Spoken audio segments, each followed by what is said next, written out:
Hey, greetings everybody. It's GriffinGamingRPG. Hope you guys are doing well. Thank you for coming back and joining me for the first time. Today is September 26th. It's Tuesday, and this is the day where we do our review of episodes of 10 for the Chairman. This is Chris Roberts' show, his one-on-one show, where he basically answered questions from the Star Citizen community, particularly subscribers from back in the day. And it was an opportunity for people to ask questions about the development of the project for Squadron 42 and Star Citizen. And the reason why I'm doing these shows, even though they are fairly ancient from a while ago, I always mention this every week, is because there are a lot of folks who've become a part of the Star Citizen community who never really heard the early design ideas and development ideas directly from Chris as to what Star Citizen and Squadron 42 are supposed to be. And this is actually a very good record for us to be able to go back and look at to see how close Cloud Imperium matches the vision that Chris had for this game. And so as a refresher for those of us old heads who've been around for a while, and for people who may be new to the Star Citizen community, I'm creating these videos as a way to go back and review in an interactive way and talk about the progress of the development over the years. The episodes we're watching right now, or today, or rather, should be for episode 16 and 17. And if there's time to get in episode 18, we will. But this first one dates back to April of 2014, April 14th, in fact, of 2014. So that's what we're going to be doing. We're going to be tuning into that episode. And of course, as always, if you have any thoughts in relation to the project, you are welcome to come into the chat. The chat is on my page there for my Discord. And converse with me and give me your thoughts about what we see on screen today. So anyway, I hope everyone is doing well. And let's see what we got going. Get all my little screens and things in place. Here we go. Okay, let's get ready to jump into it. Those of you who are here, thanks for being here and joining me again for another week of 10 for the Chairman, episode 16. Let's get ready to hop into it here. Okie dokie, here we go.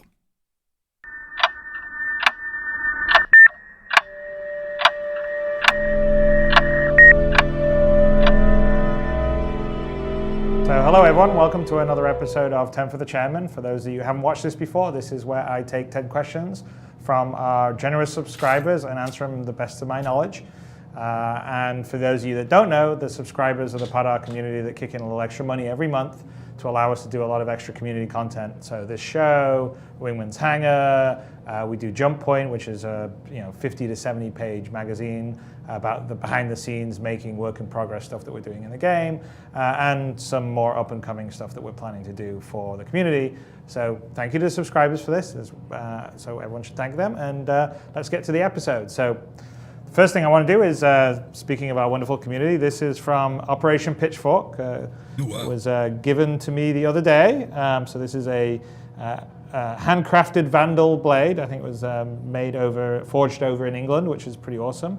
And they delivered a letter from Operation Pitchfork. So I'm going to read out the letter from Operation Pitchfork right now for you guys. So January 14, 2943, Earth Sol System, Imperial Senate Hall, Honorable High Secretary Sherrard. Mr. High Secretary, we write this letter on the anniversary of the Vandal attack on Boro 185 years ago, in order to ask the United Empire of Earth for its endorsement and support for what has widely become known as Operation Pitchfork. We, the men and women who have rallied to its cause, request you present this letter and its contents to the Senate for its consideration. It is not as beggars that we come to you, but as loyal sons and daughters of humanity, from all walks of life. However, our task is great and our resources are limited. The United Empire of Earth, in its role as both home and protector of humanity, could advance our efforts by leaps and bounds. What we strive to accomplish in months, the Senate could manage in a day's session. From temporarily waiving docking fees to directly subsidizing fuel and armaments for our operations. However, we ask for more than simply economic support. Preferred jump point and transit rights for our pilots and supporters, access to military intelligence in the Orion and Tiber sectors, a call for volunteers in the Navy's ranks. And because we go forth as a united force for humanity, a limited and temporary pardon to any outlaw elements of Operation Pitchfork while they support the operation, so that they may be able to freely aid our cause. There are a myriad of ways in which Imperial aid for our cause could help save lives, all of which would require minimal effort and expenditure on your part. We shall not falter, though we fly into unknown and uncharted space against a deadly foe. What we will aim to accomplish has never been attempted before.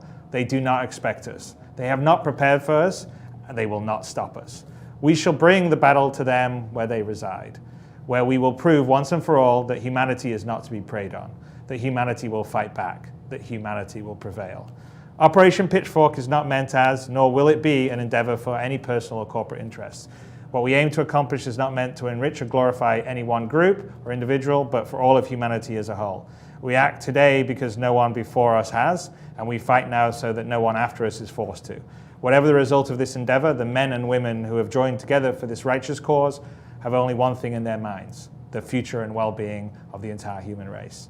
While we wish that you would grant us your assistance, know that we are many and that we are adamant in our resolve. Operation Pitchfork will come to be with or without Imperial sanction. For too long have we endured the Vandal onslaught. For too long have we allowed those wretched leeches to gorge themselves on our lives of our innocent and brave. No longer, though men and women of Operation Pitchfork. Well, that was a very rousing letter, and the Senate will take it under consideration. So thank you very much for this. It's pretty awesome to have this level of role-playing this early on before we actually have the full game ready. And I think we will definitely be doing stuff that will involve the Vandal and what we can do on humanity, so it'll be cool. So thank you very much for this. Great stuff. And without further ado, I'm going to get to the 10 questions. Okay, let me stop there for a second. For those of you guys who've been around for any length of time, you'll remember the concept or the idea of Operation Pitchfork. This was probably one of the earliest examples, I think, of CIG embracing something that was community-led. I don't know who the people were that were behind Operation Pitchfork, and here there was a name that was read at the beginning of the letter that was addressed to Chris, but this was all done in role play, right? The whole letter was based upon the lore that we had at the time, particularly about the Vandal. And so it's kind of interesting to see, first of all, that the people took it, as he said, this deep into theory crafting, well, not theory crafting, but into the lore and role playing dynamic of the game. There were a lot of people in the early days who were just fired up and ready for this idea of what Chris was producing. Little did we know how much time it will take before we start to see this stuff happen. Operation Pitchfork was not a part of Squadron 42, but it was, if I'm remembering correctly, it was designed to be on launch an attack against the Vandal, where any players in the game would all join in to doing this. And as I said, CIG supported this because later they actually put out if I'm remembering correctly, they put out a skin for the Aurora that was an Operation Pitchfork skin.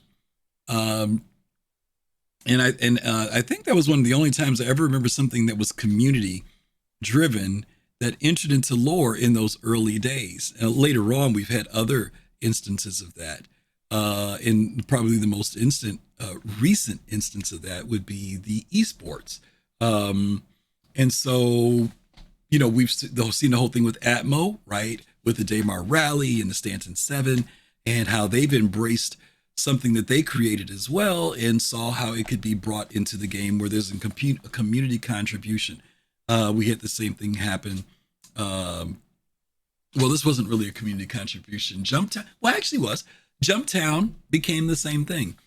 So I find it interesting that when the community comes up with these different ideas, but not in a way like they're trying to shoehorn their way into the game, but just, you know, they pay attention enough to what Chris and CIG is trying to do and they implement it, that CIG is watching. And I know a lot of times the community feels like, yeah, they're not paying attention to anything we're doing or saying, but evidently they still do. And I just think it's kind of cool that there's a game that actually does it. There aren't too many games that will allow that level, I think, of community engagement where they actually begin to bring it or find ways for it to fit within the world or the lore. So anyway, I thought that was a great opening there for Operation Pitchfork. For those of you who've been around for that, you guys can look it up on the Star Citizen Wiki. There's stuff out there about Operation Pitchfork. There are videos out there. But let's go ahead and jump into these questions for Chris this week and see what we got going on here. Who's that? Speakeasy. Welcome. Good to see you. Thank you. First time chatter. Appreciate you being here. Very first questions comes from Dilek, who says, "Hi Chris, what would be the biggest ship a player can buy, in brackets legally, and park in the hangar? An Idris, or could I dream of owning a Javelin and having it safely stored in my hangar?" So I don't think you'd be able to buy anything bigger than an Idris that could go in your hangar, and maybe even the Idris may not be able to fit in your hangar. So we're still trying to figure out what we would do for the bigger ships. Several of the things we've talked about is having them sort of in orbit, and you take a shuttle down to the surface. So you'll certainly be able to hang out on the ships you've got, but maybe instead of being in the hangar, you're in orbit and you look out the windows and there's space and there's the planet you're around outside it. But we haven't fully figured that stuff out, but that's kind of what our thoughts are on that. Next question comes from... Okay, for those of us who've played games like Eve, you guys will remember that there was a whole idea about certain ships, particularly Titans, that remained in space all the time. And that subject has come up later years with CIG, with what will happen with larger ships like a Javelin. Right now, I think the hangar capacity, the largest thing that we have right now, accommodates the Carrack and the 890. Those are probably two of the bigger ships that are able to be in a hangar. I'm not sure the CIG is going to accommodate anything bigger than that, mostly because, unless there's some like really fleet place, I don't know. Obviously they could build something in some other place, but so far the standard for hangars has been, extra small, or small, large, medium, and large, and extra large. And ships like I said, the Carrack and the 890 can fit in those.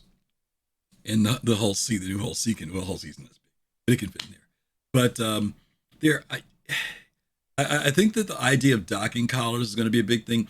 I think the other thing too is, Cloud Imperium is trying to create this world where, when we're on certain ships, these ships of great scale, that these are ships that stay out in space, that we live on them. There's no parking of your ships. And like he said, there's certain places you will shuttle down to. You will get into an MPUV, or you'll get into some other ship that will allow you to go down to a surface of a moon or a planet or a landing zone.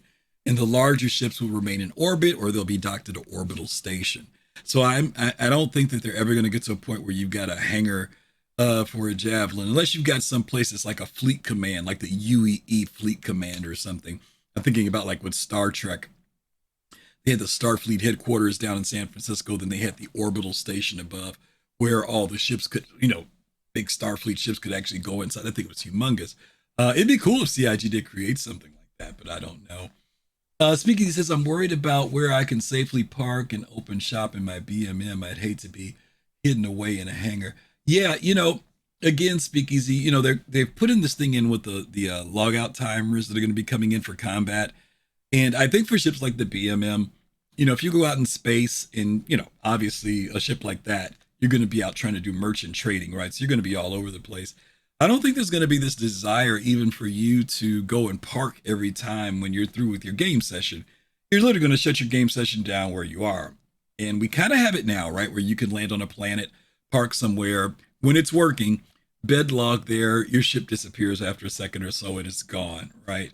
I don't see that being a problem, especially from an immersion sake. I've done this before where I've been out mining in my prospector and time runs out, or I don't have time to go back and unload my stuff, or maybe I'm half loaded, or I'm just starting to mine and I decide, let me stop.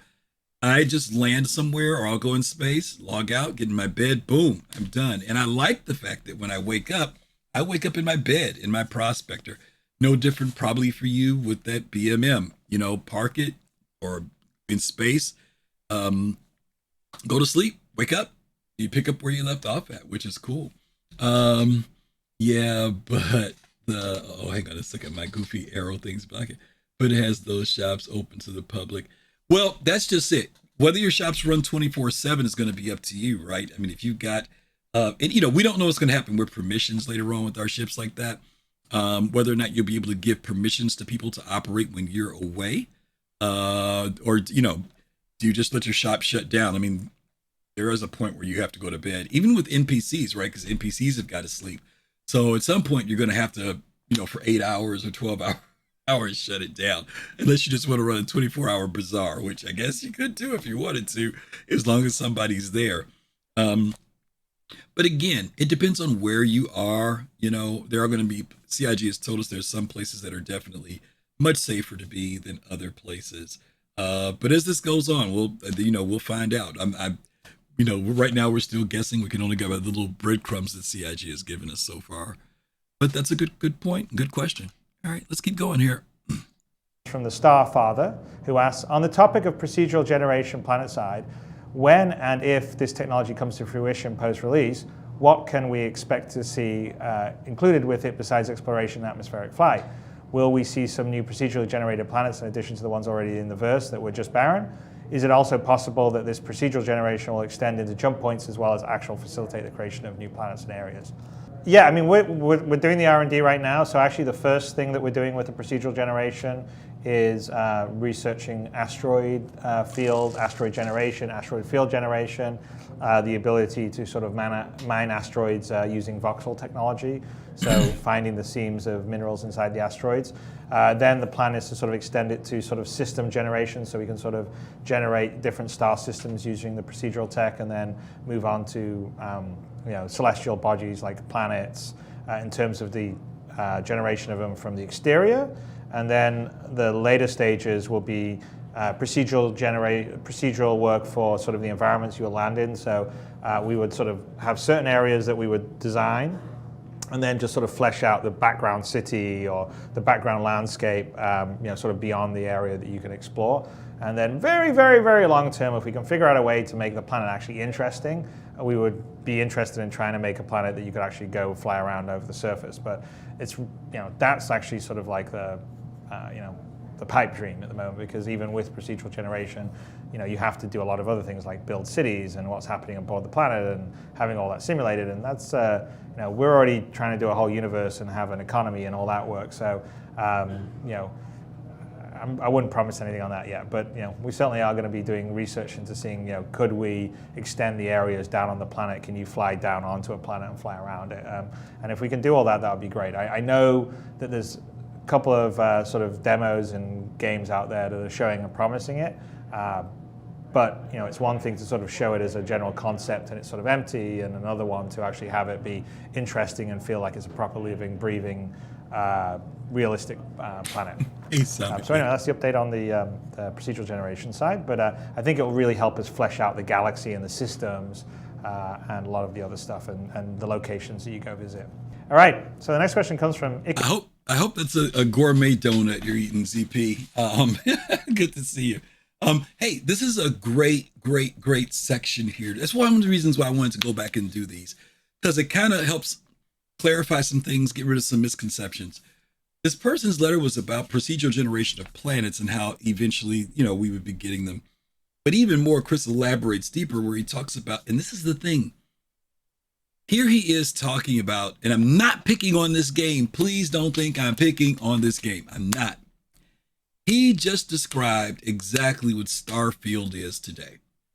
And they were going to do the exact same thing, where they were going to create these landing zones that were very populated and handcrafted. Then they would spill out into other areas with limited space. And then he says, eventually, we're going to work way down the pipeline, way down the road, that eventually maybe we'll be able to fly over the surface of the planets and go anywhere. But at this time, that was not on the books for what was going to be in our hands in the beginning.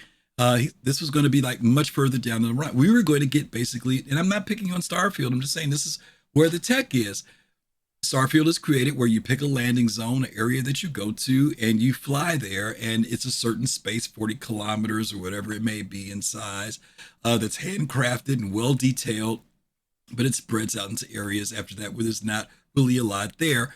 And you have to go into different zones and everything. You guys already know that the different tiles that they use to go to the different areas, but you can't just fly throughout the planet. And he even says here, It's one thing to do that and create a model or what some people used to call a tech demo, right, of doing it. But it's another thing to create a game where you have a universe and a world, and you can do all that has things going on, populated NPCs and all this other good stuff, weather, blah blah blah blah. So those of you who were around when Chris first showed the going down to Area 18 will remember that that was exactly what Starfield is today. You rolled up on the planet, you requested permission to land, and you got a cutscene, a really cool looking cutscene to land down at Area 18. Same thing happens in Starfield right now. You pick a place to land, you go in, you get a great cutscene, and you get out and do your thing. Star Citizen was the exact same thing. It was the exact same thing.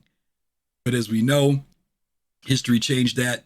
They did some different things that allowed them to be able to land anywhere and give us the flexibility to do that, which we enjoy so much, seamlessly being able to move back and forth throughout a planet. Crazy technology to do that. We take it for granted because it's been around with us so long that it seems like no big deal, but it is a huge technological leap to do that and still now build the universe that they want to build. So I just really want to mention that because this was, what, 9 years ago? And 9 years later, it's still, CIG is the only people that are able to really do it and do it well. Don't get me wrong. I know No Man's Sky is their variation of it, but not at the level in detail and not on a massively multiplayer online experience like Star Citizen does. Okay, so kudos to CIG for pulling it off. All right.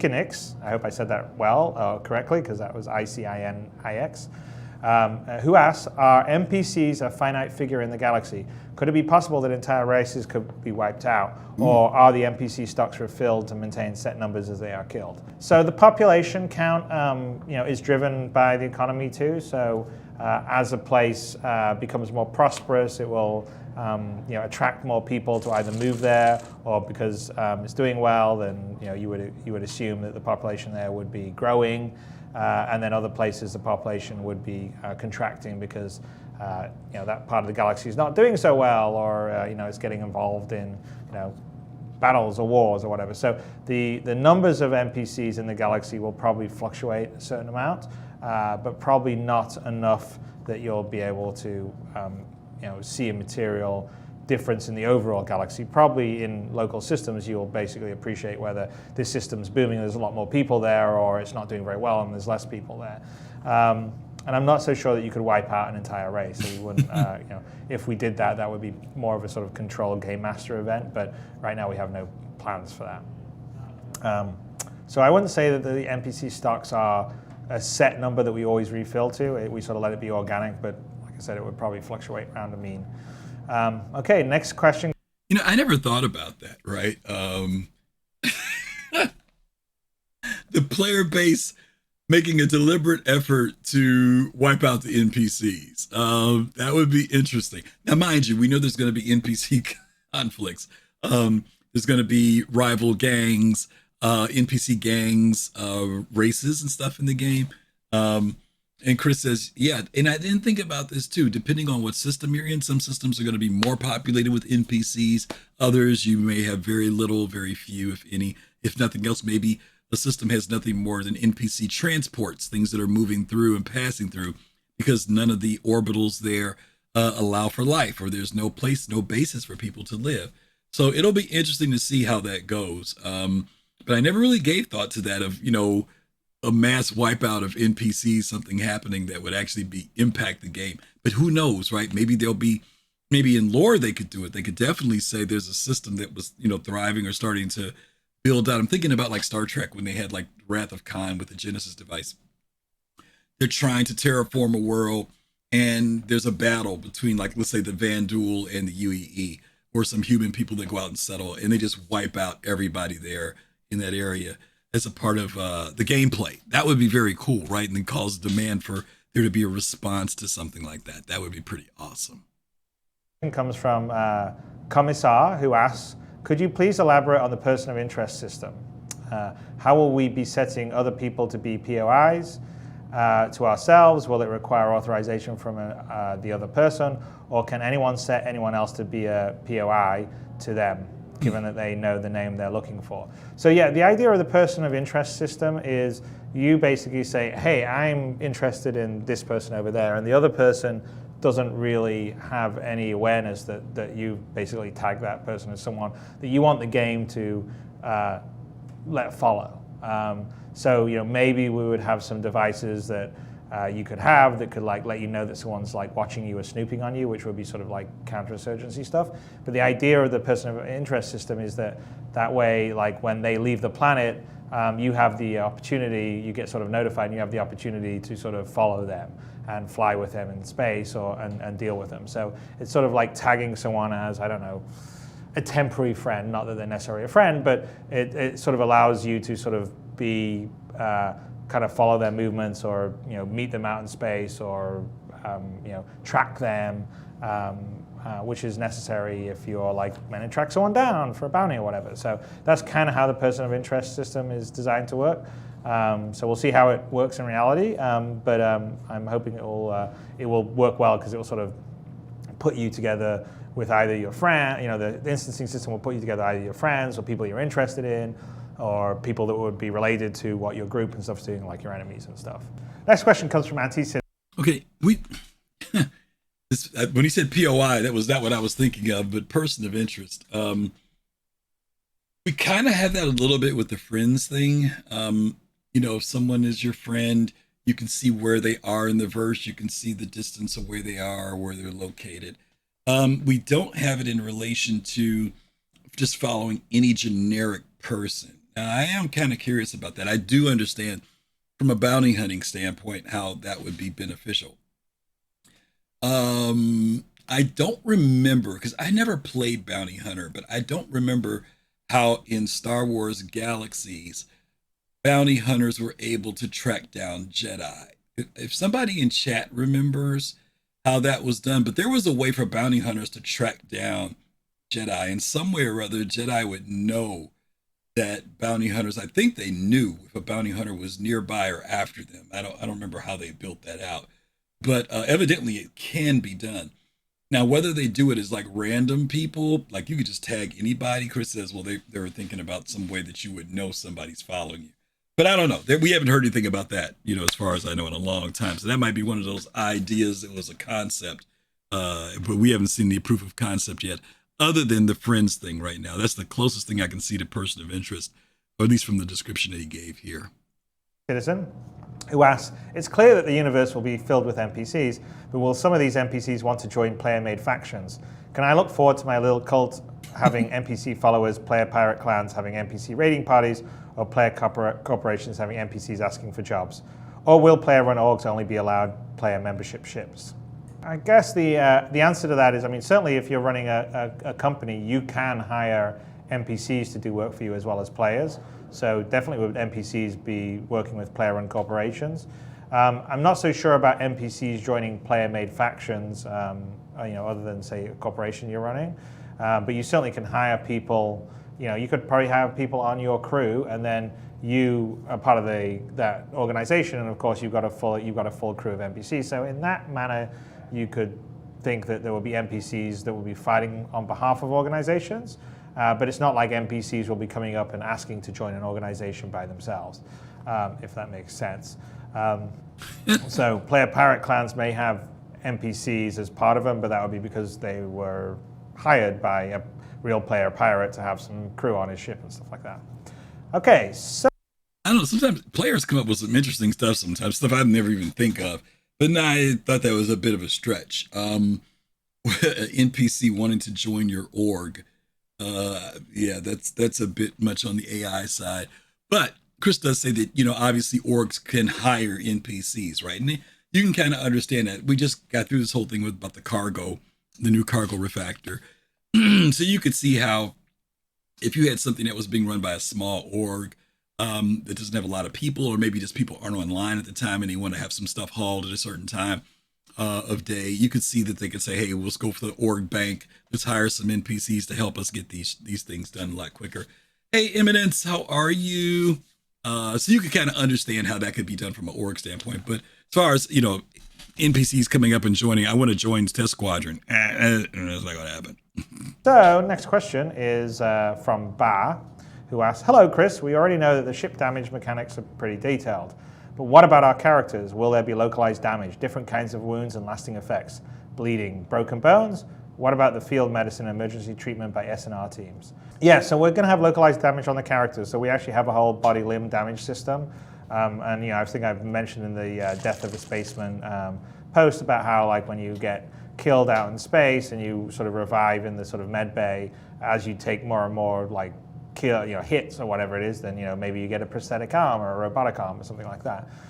So we'll definitely have fairly decent damage in the first person stuff, and we've got a whole like kind of med like med packs and then even a med bay. So if you have a ship that has its own medical center, you may be able to take a player that like normally if you didn't take him, he would basically lose a life and it would do the death of a spaceman basically. But if you can take him back to the med bay and fix him up, then it sort of saves him.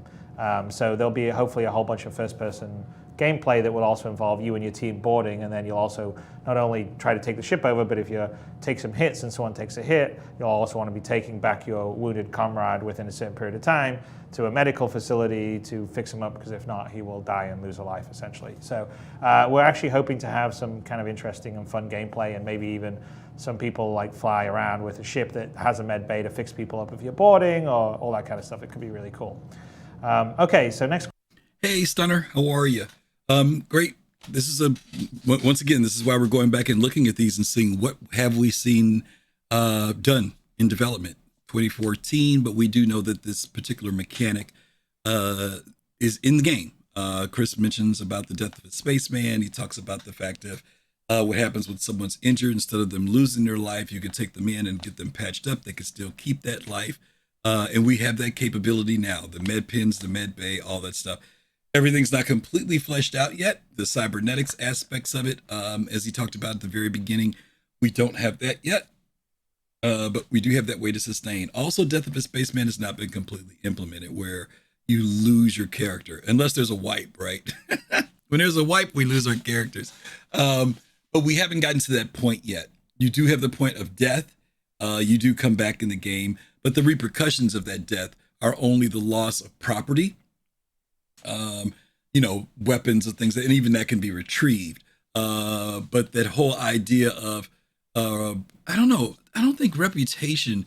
I don't think when you die in the game, maybe somebody can tell me, if you die in the game now, does your reputation change or does it stay the same? I think it stays the same.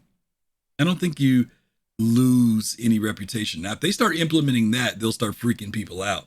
Because people right now build up reputation doing certain things to get certain missions. But there is supposed to be some shift in your reputation, not lose everything, but it is supposed to come back with some percentage of it gone. At least they keep going back and forth about what's going to happen with that. But the point of this is that whole medical thing is in the game now. Question comes from a Bayladon, or Bayladon, however you want to say it. Okay, thanks. Who asks, with regards to characters retiring and dying, will you be incorporating something to track the history of the characters or some way of creating an ancestral tree?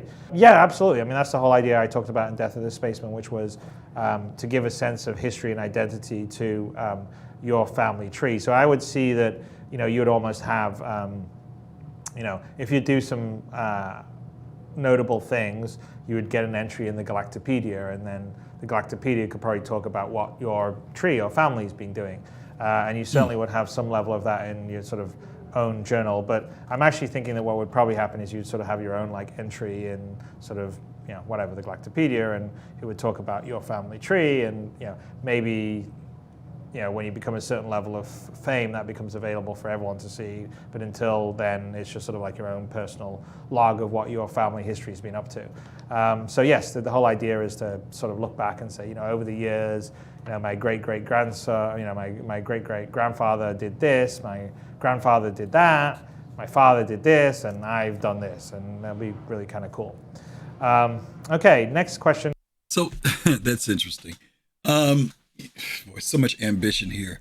The fact that Chris is saying that there will be a means to track your life history in the game, your family history. Now, if they do this is like going over the top. But if they do it, it's Chris, right? So they might just do it. It'd be interesting if the Galactopedia has some type of lineage thing. In other words, it wouldn't be a big thing to do, but he says that if you've done something significant in the verse, then maybe they'll see some details about that. I don't think it'll be a difficult thing to put a family tree in. In other words, here's the character that was born on this particular day and time, whatever the game line time is. And then when my character finally dies, there's some entry to that. Now, my notable acts would be the thing that I'm kind of curious about, how those things would be recorded. But I could easily see them saying every time I had to go back and start a new character, and you could just see how long those characters lasted, whether they lasted 6 months, 2 years, 2 weeks, whatever the case may be. That would actually be kind of cool to have something like that. I could see them creating some type of script that just automatically records that every time you go in and create a new character, or every time a character is terminated. That character existed from this timeline to this timeline, and then after that you bring in a new entry. That's pretty practical, pretty easy. Hey Kai, but the details and stuff, I don't know how that's going to all be done. What's notable, right, that someone does if they're an ace pilot and they've killed 50 people within their time frame, even if that's the case, I know they get analytics and data, but how is that recorded? I don't know. That's a whole nother thing. But I do like the idea of something that tracks, even if it's just for me in my journal, in my mobiGlas, that can show my different characters, their names, who my great-great-grandfather was, whatever the case may be. I'm curious whether or not players will want to get into it at that level, on the role play level. I mean, if it's just something that they don't have to manage, I think they'll like it. But if they've got to manage it, I'm not sure players will be that deep into it. Okay, let's see what the next question is. It comes from Kinzar, who asks, will there be large-scale dynamic events in the game, such as a full-scale war between the UE and the Vandal or Jean? It would be really cool to have such massively galaxy-spanning events. So we are definitely going to do large-scale dynamic events in the game. Some of them will involve military conflict or some smaller sort of, that could be perhaps a natural disaster on a planet or a system, and people have to bring aid in. And so we're planning to have a lot of these sort of player-driven events that the players can sort of be affected and participate in. So that's definitely part of the plan. Next question comes. Okay. We've got that now with Xenothreat. Here's another thing that's been implemented. These dynamic events that happen that draw players in. I am curious to see, most of this has been combat related. I would hope that when economy starts to come in, when they drop in things in relation to economy, and we kind of see them moving this way now because of what we see happening with cargo, because obviously moving cargo, but if there's no economy behind it, you're just moving boxes around, and there's obviously the risk versus reward dynamics aren't there, at least not at the level that you would want. But if trade and economy kick in, I would love to see them implement as a tier 0 dynamic event, something like what he said, where we get a call that there's a natural disaster somewhere. This kind of does happen when we do the Nine Tails thing, but something that says that certain items need to be delivered to a moon, right? That there has to be a certain amount of stuff brought in. And that definitely would create some issues, right? People who are trying to move certain items in, medical supplies, food, things of that nature. And then there would be building and resources material for saying that, there's been devastation there needs to be new bases built. And that also requires that people bring in pioneers. But in the beginning, before the pioneer gets here, even without the pioneer, if it just means bringing resources in, we could do that with everything from freelancers to C2s. This is also going to create an issue with piracy and people who want to kind of interrupt that process. So I would love to see something like that as a dynamic event that would happen. It has nothing to do with combat per se, but can create a combat environment. But also, you got to go somewhere, deliver this stuff to a certain base and get paid for doing that. Picking up someplace and bring it. That would be kind of neat. From Riot, who asks, I know you are working on a rating system that anyone can see how people have rated an individual. Is there going to be a way that you can tag people with ratings that either only you can see, or you can see just your rating of the individual rather than the average of everyone's? That way, if you have a really good encounter, I can tag a player as a 5-star individual, and then even if I forget details or even the person's name, I will still know I tagged them as a 5-star individual if I run into them again. Yeah, the idea is we're still going to rate in the way that there's a carve service here in America called Uber does, where you rate the person that worked for you, you've hired, and the person that hired for you rates you. And I think we would probably break it out in such a way that you would see, if you go and encounter someone again, you would see their average rating, and then also if you had ever worked with them before, the rating that you gave them. So I guess the answer there would be yes on that. Okay, so last.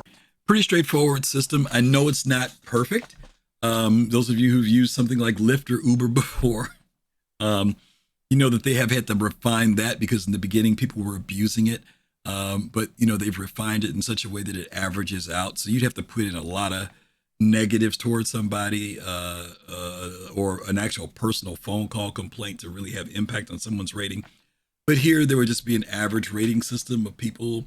This kind of gives motivation to do stuff. Let's use, for example, medical beacons.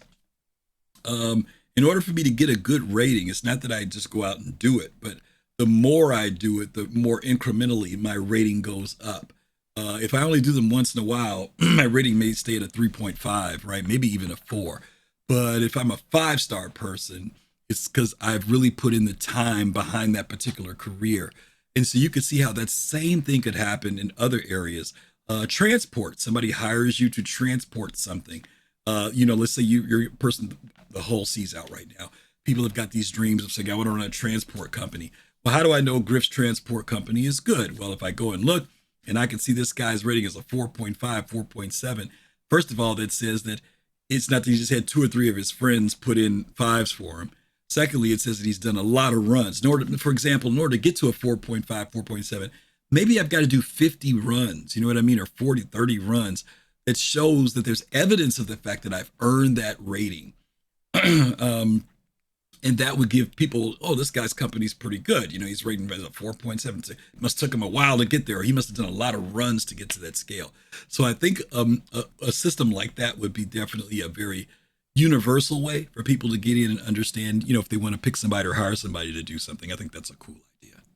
This question comes from Grim Laking, who asks, will there be jump routes that are simply not traversable for larger ships? Thinking something like an Idris Plus or Constellation Plus size may not be able to make this jump based on current mapping data, where an Aurora can make the jump without an issue. Yeah, short answer for that is yes, we are actually thinking about that. We're thinking that there would potentially be some sort of jump points or jump routes that would be unstable or small enough that the bigger ships can't go through and smaller ships would have to go through. We think that would kind of make it interesting. Like a mountain pass. Some mountain passes are big and you can fit a lot of people through, and some are small and you can only fit one through the craggly little pathway.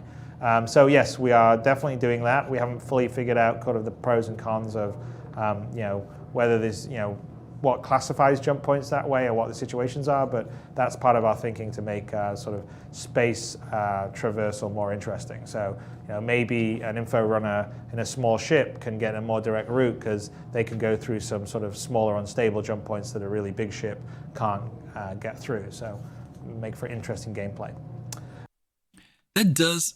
Okay, so that's the end of the 10 for the chairman for this week.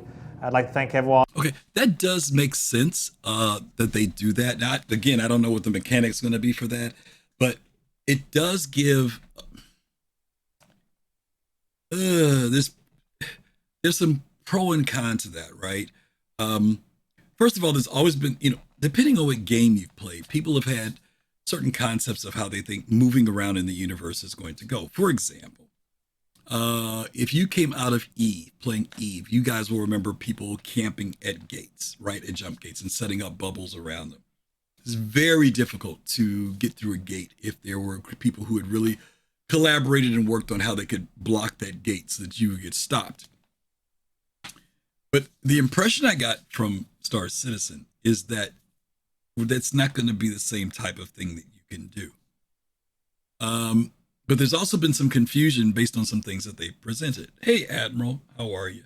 There are some things that, for example, when we first saw the jump to Pyro, the very first one back in 2019 or whatever it was, they used a jump gate. It was a man-made structure that was used. Now, jump gates have a lot of different theories around them. Those of you who remember the Stargate and some other stuff, you'll know what I'm talking about. But when I remember seeing, I read a book years and years ago called Stargate. This is before the TV series. The Stargate was created at a worm where there was a location of a wormhole, but what it did was stabilize it. So that, and I don't know if this is theory real or not, but the idea was that it stabilized it and you knew where it was at, right? And that was kind of where I thought GI was doing when we saw that gate when the Carrack jumped through the pyro for the first time. Then a couple of years later, we get the episode with Jax during IAE where he's taking the Odyssey, right? And on that occasion, he's not going to a gate. He goes to a wormhole, big natural phenomenon, right? And CIG shows us, talking about the coil, and shows us all the tech that they're doing, and talks about how can be several entrances through a wormhole of different sizes and scale. So there's a part of me that says that you can have that wormhole that is in a system that is a natural phenomenon, very large, that allows large ships to go through, also allows for some areas that if you search for them, smaller, medium, and smaller ships may be able to go through as well. Maybe if you go through the smaller wormholes, bigger ships cannot go through those, right? They cannot, can't go through those same areas. Maybe if you're a small ship, going through a bigger wormhole is not a good thing to do. Maybe it does additional stresses. I'm just making up stuff, y'all. This isn't theory or anything, nothing scientific. But I'm trying to figure out what would be reasons for one versus the other. Would everybody just want to go through the big one and not use the small ones? Is there benefits to using the smaller ones? Are there negative ones for ships that are designed a certain way? Maybe larger ships can handle the stress of going through the bigger wormhole versus the smaller ones. Yes, ZP, I remember the black hole. Yeah, safety tip of the day, right? Going through the event horizon of a black hole. But anyway, black holes and jump points, the theories on those are a little bit different, but you get the general idea. But alternative universe versus using them as a travel lane are a little bit different. But yeah, there's danger no matter what. And CIG has told us it's going to be dangerous to do this. Now, whether CIG implements gates also, as a means, and maybe gates are something that are natural phenomenon things that are on the map that are charted by the UEE, and the UEE protects those. That would be one of the ways to do it, that they're actually protected by the UEE. So if you try to start some mess out there, you try to camp, anything like that, they're on patrol, they're there, they can one-shot you. Listen, that's what I want them to be able to do. That whole thing of being able to sit and camp at a gate is crap to me. That's the laziest form of going after people, in my opinion. People may not like that. But yeah, I want the UE to be there and protect it. And just like those of you who played Elite Dangerous, going into a hangar, they'll one-shot you in there. That's it. You can't be monkeying around in a hangar. I think that's the same way it should be around those gates. Now, when you get to a wormhole, that's a whole different thing. Natural phenomenon, much bigger space, much more opportunity for both the hunter and the hunted to operate within, which creates a better balance to me for that. But anyway, we'll see. We will see. CIG has shown us both those scenarios, both that controlled gate as well as the natural phenomenon gate. We'll see where they go.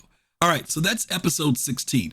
Looks like we're going to get to our episode 17 today, which will be our next one. So let's jump on into this one. Don't forget, if you guys want to come in and talk to me on any of these topics, just click on the link and you can join me. Hello everyone, welcome to another episode of 10 for the Chairman. For those of you who haven't watched this before, this is where I take 10 questions from the subscribers that are part of our community and answer their questions. The subscribers, for those that you don't know, are the subset of our community that contribute money every month to help us do extra community content. So 10 for the Chairman, Wingman's Hangar, a bunch of the other stuff that we do, the Jump Point magazine, which is a very involved affair, 50, 70 pages every month, and some more upcoming stuff that we're going to try and do. So we want to really amp up everything for subscribers, but we should say thank you because they also enable us to do stuff for that community as a whole. So I'm here, we're busy working on getting the dogfight ready to push out to all of you guys, and if you hear any noises in the background, that's because today, right now is a test time, so we play it and we make comments and that doesn't work and we need to fix that. So if you hear noises, that's that. All right, so let's get to it. Although before I do, I want to say thank you very much although I don't know who to say thank you to, because unfortunately, when the front desk brought up these two wonderful presents, they took the envelope away, and I think I threw it away because I couldn't find it. But these are two amazing books from the Smithsonian National Air and Space Museum, In the Cockpit, with a foreword by John Travolta, no less. Anyway, so it's actually pretty awesome because it's really great for our artists, because you can really see, look at all that detail. I mean, that's kind of the visceral sort of detail that we want to have in our cockpits. I mean, you see a little bit of it in what we do in the Hornet, but we're always trying to make it better. I mean, look, how awesome is that, right? That's brilliant. So yeah, I mean, that's because that's what you want. You want to feel like you're in the cockpit. And I think actually there you can go on a website, because I've done it, where there's a sort of 360 degree of these cockpits, which is really cool. I mean, look at that there. It's brilliant. And then here's the second. There's a tour books. So In the Cockpit 2, which I think is just more ships. Wow. There's that Hell dive bomber. Look at that. It's brilliant. Anyway, so this is brilliant. This is definitely going in the art pit. Great resource for David Hobbins and the other concept guys, as well as Chris Smith leading the vehicles. So thank you to whoever sent these, and I apologize that your gift note got thrown away by some strange reason, but it's awesome and we're really thankful. Okay, so let's get to I don't know if any of you guys remember, because I was trying to figure out why was John Travolta writing the foreword in that book, and I think it might have been because some of you guys remember a movie called Broken Arrow, which I loved. This is back in the day when they had all these weird action films and actors were doing stuff, but John Travolta was in that, and he played this fighter pilot, and I think that was why he may have been doing the foreword on that book back then, because this is 2014. It was probably somewhere around there. I'll have to look up when Broken Arrow. Let me see real quick. I know I'm getting sidetracked. My OCD is kicking in here. Broken Arrow. This was 1996, so this would have been 8 years later that would have been. But I think that might have been why. I thought I was going to mention Battlefield Earth. Oh yeah, Battlefield Earth. I forgot about Battlefield Earth. Oh my God. You really went back on the clock on me there. Yeah, but Stargate was back. I read Stargate back in the frickin' Jesus Christ, 80s? Maybe the 80s. This is a long time ago. I got to look that book up. It was like my first science fiction book I ever read. All right, let's get back to I'm sidetracked. Questions. 50 questions. It just says Inside 50 History. The 10 questions that we do in 10 for the Chairman. Okay, so the first one comes from Arcanus, who asks, how will navigation or astrogation be handled in Star Citizen? Navigation in general is based, you'll bring up your sort of nav. So when you're in a system, you'll have a sort of a system view as a navigation. And in your system view, you'll sort of navigate to different points of interest. So in the old sort of Wing Commander privateer model, we would call them sort of nav points. But a nav point could be a planet that you're going to orbit around to land, or a nav point could be a jump point, or a nav point could be an asteroid field that you're going to go and explore to see if you can mine. And so what happens in general is that you have predefined nav points. Think of it like you get your car with a GPS, and the GPS already has some of the roads and cities defined. And in your sort of nav computer, you'll have predefined nav points for most of the sort of known systems that are well tread. And what will happen is you can select them, and then you can basically sort of kind of warp to that area, which is sort of like a autopilot, which was in Wing Commander games and in Privateer, and that's sort of the equivalent of going up to 0.2 of a speed of light that I've mentioned before, which is sort of you can never go faster than light inside a system. The only way you can go faster than light is basically going through a jump point, which is really a fold in time and space. But that's sort of the fast travel inside the system. And then you get pulled out of warp space or 0.2 speed of a light as you get close to another body or another ship, because at those kind of velocities, there's no way that your ship's computer can make corrections quick enough to avoid a collision. So basically, whenever you get close, as you start to get close to something that there could be collision potential, it pulls you out of that sort of warp speed. And so you essentially will select these points to sort of jump to. Now, of course, you could just fly in that direction, and in some cases, this is kind of where astrogation and navigation comes into the fact, well, more exploring side, but you basically can sort of map areas of a system. So there may be areas of a system that aren't mapped, that maybe there's an asteroid field or something, a derelict spaceship or something. And if as you fly around and you have a long range scanner, you maybe start to map things, and as points of interest come in that you would map, that would create a new nav point on your nav computer. And you could send that to your friends, into your organization, or potentially you could sell new some nav points that you've charted. So think of it very much like in the old days, when they were mapping like a coast or a continent, and the old explorers would go around and they would basically do cartography to map out the new world and stuff like that. So we've built that in, and that's kind of how the navigation and astrogation would happen. In terms of traveling from one side of the galaxy to the other side, you basically have to travel in system, go to a jump point, know that the jump point's going to go to this other system, and you basically make the hop, and then in the next system go fly to the next nav jump point you want to go, and so on and so on. All right, so I hope that helps. Yeah. Real quick, Admiral. I know he's a real pilot in real life. I guess I was referencing the fact that I was trying to figure out why at that time, because there are other people. Harrison Ford's a pilot, right? I mean, there's a lot of stars out there who are pilots. And I was wondering why at this particular time. And I thought maybe it was because Broken Arrow had come out and he'd kind of gotten brought up as, flying. But you're absolutely right. He is a pilot in real life. This thing about navigation, we have this right now with when we jump. We already know that we can pick quantum markers, and we have all that stuff there. One of the things that a lot of people don't know, and we've talked about this on Soul Citizens before, is that you do have a nav computer. Now, we don't have it in the game working right now, but there is going to be a computer that maps out where we go and things that we run into. Now, again, this gets into the whole idea of discovery and exploration in the game. Even though we have a star map right now that has little designators of where things are, it is not a fully detailed map. And eventually, I think what CIG wants to do is make it so that when we go into the verse, you just don't have anything unless you go there. That's how you find out. We do have the star map, but the star map is based upon UEE information, and it may not include everything. So when we look at systems right now, what they're showing us is what has been discovered, but they're also creating a universe of things for us to discover.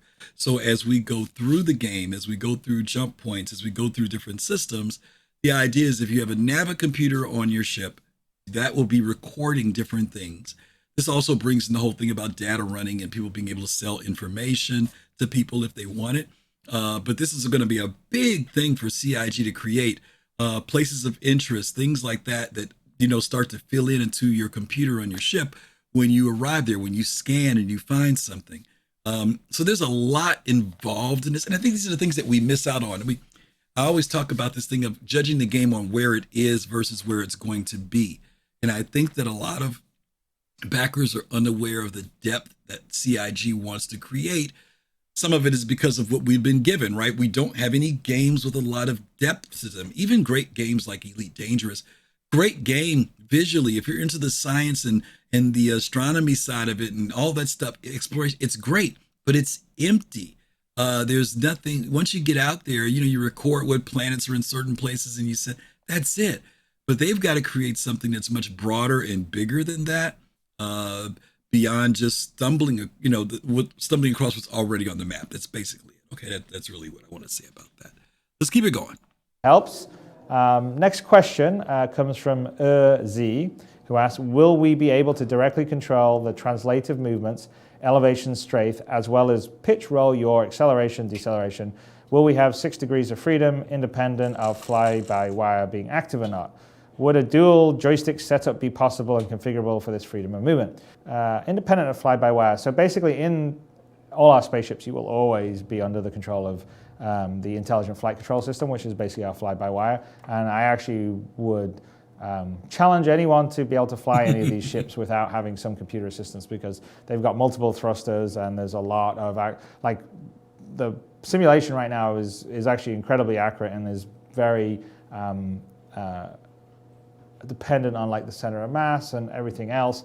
And so there's a lot of thrusters firing. So if you don't actually have an optimal center of mass, some thrusters will be firing to compensate some sense of imparted lateral or angular movement that you actually don't want to achieve the movement you're going for. So what we have, and we actually demoed it in the PAX East event that we just did, and it is going to be part of the dogfighting module, so everyone will get to play it. So the short answer to this question is actually yes, all these things will be there, although IFCS is what delivers it for you, is that you will be able to fly normally, which is more sort of the Wing Commander style, where essentially the computer tries to sort of align your velocity with wherever you're pointing your nose, and it will do it as quickly as the thrusters will allow it to do within the limits of the amount of Gs you can pull. But you could enter decoupled mode when you're flying around, and in decoupled mode you have two sort of things you can do. One, you can just change your orientation. So basically that means in decoupled mode, whatever velocity vector you had when you entered it maintains, and you keep moving in that way. And when you start to change your pitch or roll or yaw, essentially it's just changing your orientation of your ship. It's not changing your linear velocity vector. And then we have the strafe mode of decoupled mode, and that is allowing you to go left, go right, go up, go down, go forward, go back. And so we demo it, and actually there's, I think by the time you've seen this, there will have been a demo that we would have shown already that shows all those different aspects that we do a sort of bit more in-depth demo of all the features that you will get in dogfighting and some of the stuff we didn't get to show at the PAX East events because, well, we had a few technical glitches, mainly because we're showing stuff way, way early than we would normally do, and so therefore you're a little at the mercy of the gremlins. So there you go. But yes, 6 degrees of freedom, and you can change your orientation, you can strafe, all the rest of the stuff. So I think it's going to add a lot to the combat, and I'm really kind of curious to see once we start doing it, as people develop their flight styles, what works, what doesn't work, what do people prefer. It'll be very cool. Okay, next question comes from... All right, 6 degrees of freedom. Definitely computers are always assisting because these ships are complex. Getting past what is just animated and just what looks cool, there is a physics side of these ships that have been created. And so to be able to control, as you mentioned, some of these ships have, well, not some of them, all of them have multiple thrusters, but some of them have a tremendous amount of thrusters. And being able to control all that would be virtually impossible in the scenarios that we're using. If it was just something as simple as 4 thrusters or 8, maybe, but some of these ships just have a lot on them. But we do have decoupled, we do have strafing in there, and it seems to be pretty satisfactory. The latest flight model, which we're doing right now, or testing right now with master modes, people seem to be adapting to it and like it. I haven't heard a lot of negatives about it yet, but I think people are still it's going to be an adjustment to get used to. It's got its pros and cons, and I know CIG is going to tweak it a little bit more, but I think in general, what they've got right now is in a good space. And so we'll see what happens with that. Yeah, the gremlins are always causing a ruckus, Malcolm. You're absolutely right. Good to see you, man. Thanks for dropping in. Okay, next one. From Jerzu, who asks, I was wondering if the Origin JumpWorks 300i and other models have been tweaked to incorporate the community suggested changes. If so, what changes will you make and how far in the works is it? Big cheers to Chris Smith. Well, we listen to all you guys, we read the forums, and when things make sense to us, we're not really a democracy in terms of, oh, well, there's a bunch of people saying this, so we should do it. It's more that, hey, that someone's making a good point. All right, well, we'll listen to that, and that's kind of the value of the community, and I think what's really making Star Citizen great.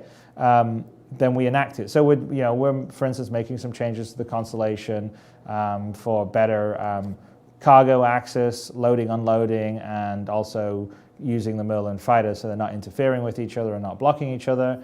Also moving up living quarters closer to the cockpit. So those were all things that were discussed by the community, and we're like, that makes a lot of sense, and we can see those problems. 300i, I'm not quite sure what people were discussing on the community, but we're making some changes because it's getting another pass. As you've seen, the Hornet has continually had improvements. The cockpit, people used to complain that there wasn't enough visibility. Well, actually, the seats are a little higher now. The struts are a lot thinner. There's a lot more detail in them too, so you really sort of feel the sort of high fidelity of the environment that we're going for. And we're doing the same for the 300i. It needs sort of a bit of love and an up-res. So we're definitely up-resing the cockpit, and we've up-res the outside exterior. And the one last thing we really got to figure out is like cargo, because there's not a lot of space for cargo in that design, even though it's meant to be able to pull some cargo. So we're in the process of that. I think we're leaning towards being able to have an attachable cargo module on the outside, but that's still in the works. Okay, so next question comes. again, things change, right? The 300i, those of you remember the 300i we have today is not the 300i we had a while back. The 300i, I thought it was so cool when I first went in that ship. Now I look at it and it just looks like a disaster. There were just a lot of cool ideas in it, but as far as it being practical and making sense, when I look back on the old one, it was like all the concepts were there, and CIG's done this a lot on their ships. The ideas of what they want to be in the ships are there, but as far as their flow, both ergonomically and aesthetically and practically, aren't always in place. Those of you who remember used to get into the 300i, you would get in, and when you would go inside the ship, the door swung out a certain weird way. I can't remember which way it was. I think it just swung out. And then when you went inside, there was this like Ricardo Montalban fine Corinthian leather, this upholstery paneling on the walls. There was a slab in there for a bed that slid out from underneath, and it actually inhibited your movement from the pilot seat to getting out. It was in a bad spot. The one thing that was cool that it was actually there was a EVA hatch in the top of the ship. Now, whether that was practical or not, I think at the time they were thinking about, I don't know what they were thinking about, because to EVA into the ship from the top was just, I don't know. Anyway, the freelancers have the same thing. But yeah, the designs have changed on that, and it's become a lot different and a lot better now. So I think they've worked out some things. But CIG has listened to suggestions from the community, but they've also learned in the process of building out ships beyond what concept art is. Because concept artists usually are focused in on the externals of the ship and what the ship is supposed to be able to do, but they are usually not the people who also do the internals also, which is another factor too. So yeah, you remember the fake pleather prisoner? Yeah, it was pretty tacky stuff, right? It was a throwback, right? But anyway, that was the 300i. Comes from Draxter, who asks, how is work on the Origin M50 Interceptor coming along? Quite well is the answer, actually. So we're in the process modeling this in the engine right now. So we're sort of doing some revisions to the initial concept, because the concept was one of the more simplistic or the not as well developed concepts as some of our other ones. So I think you guys are going to like it. It's definitely going to have a sort of combination between a Formula One car and like a exotic, like a Ferrari or something. So we're doing some really cool stuff. So it's definitely something you'll want to have in your hangar.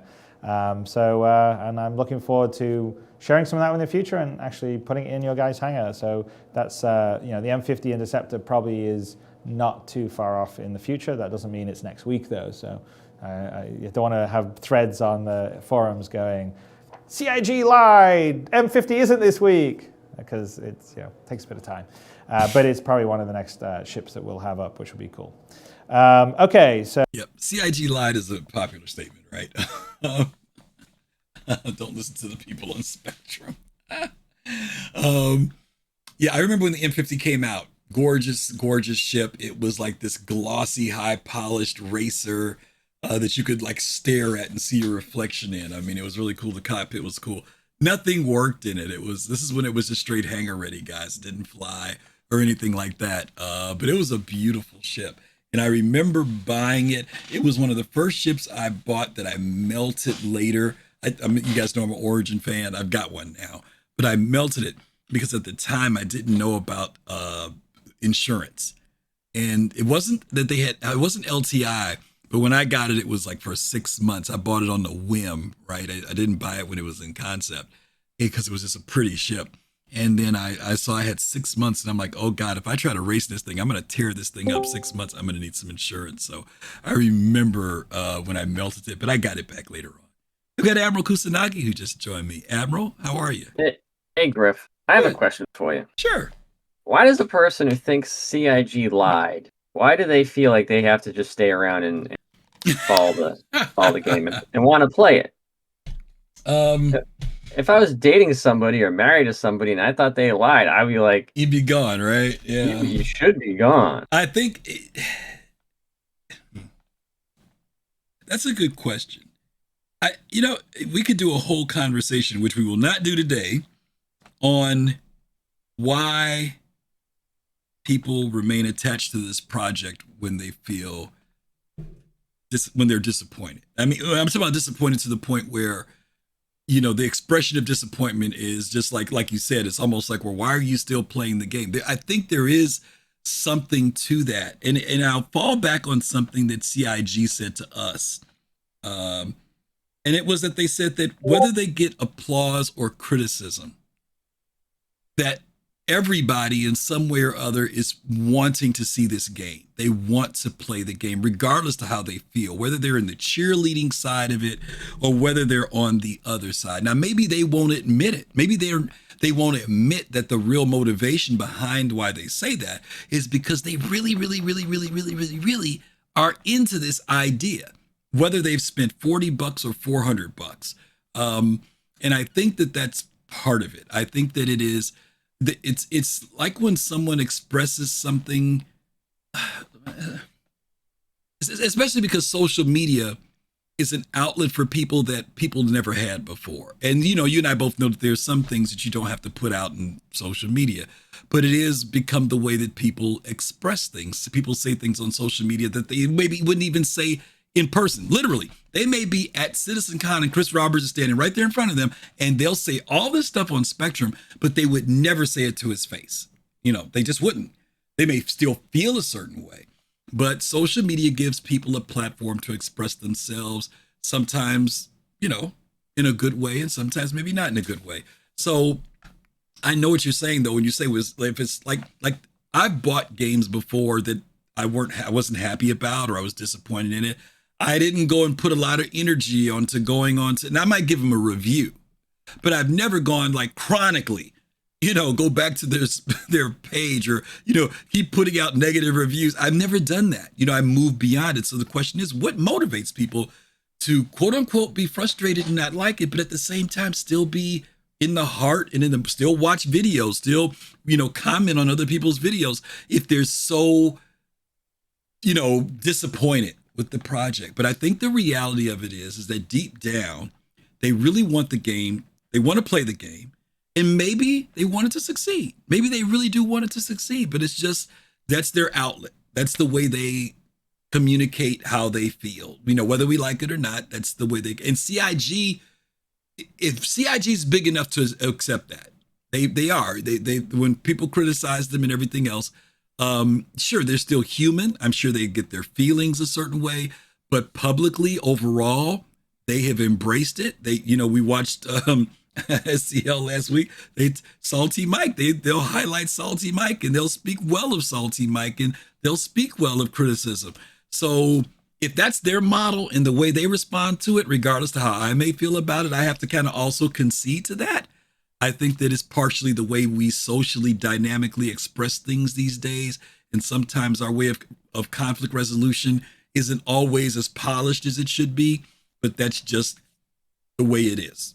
I think it goes to show like that there's people in the community who may not have seen these videos, so mm-hmm. it's definitely great that you're showing it to people and going over stuff and reviewing things. Mm-hmm. But like the CR came out Sunday with this little talk, and within like 20 minutes there was somebody like, I'll see it when I'll believe it when I see it, CR, and you keep promising stuff. It's like, God damn, like the hell. I was, just to your point, I was reading the response that Chris gave to Tarada last night because I hadn't had a chance to read the whole thing.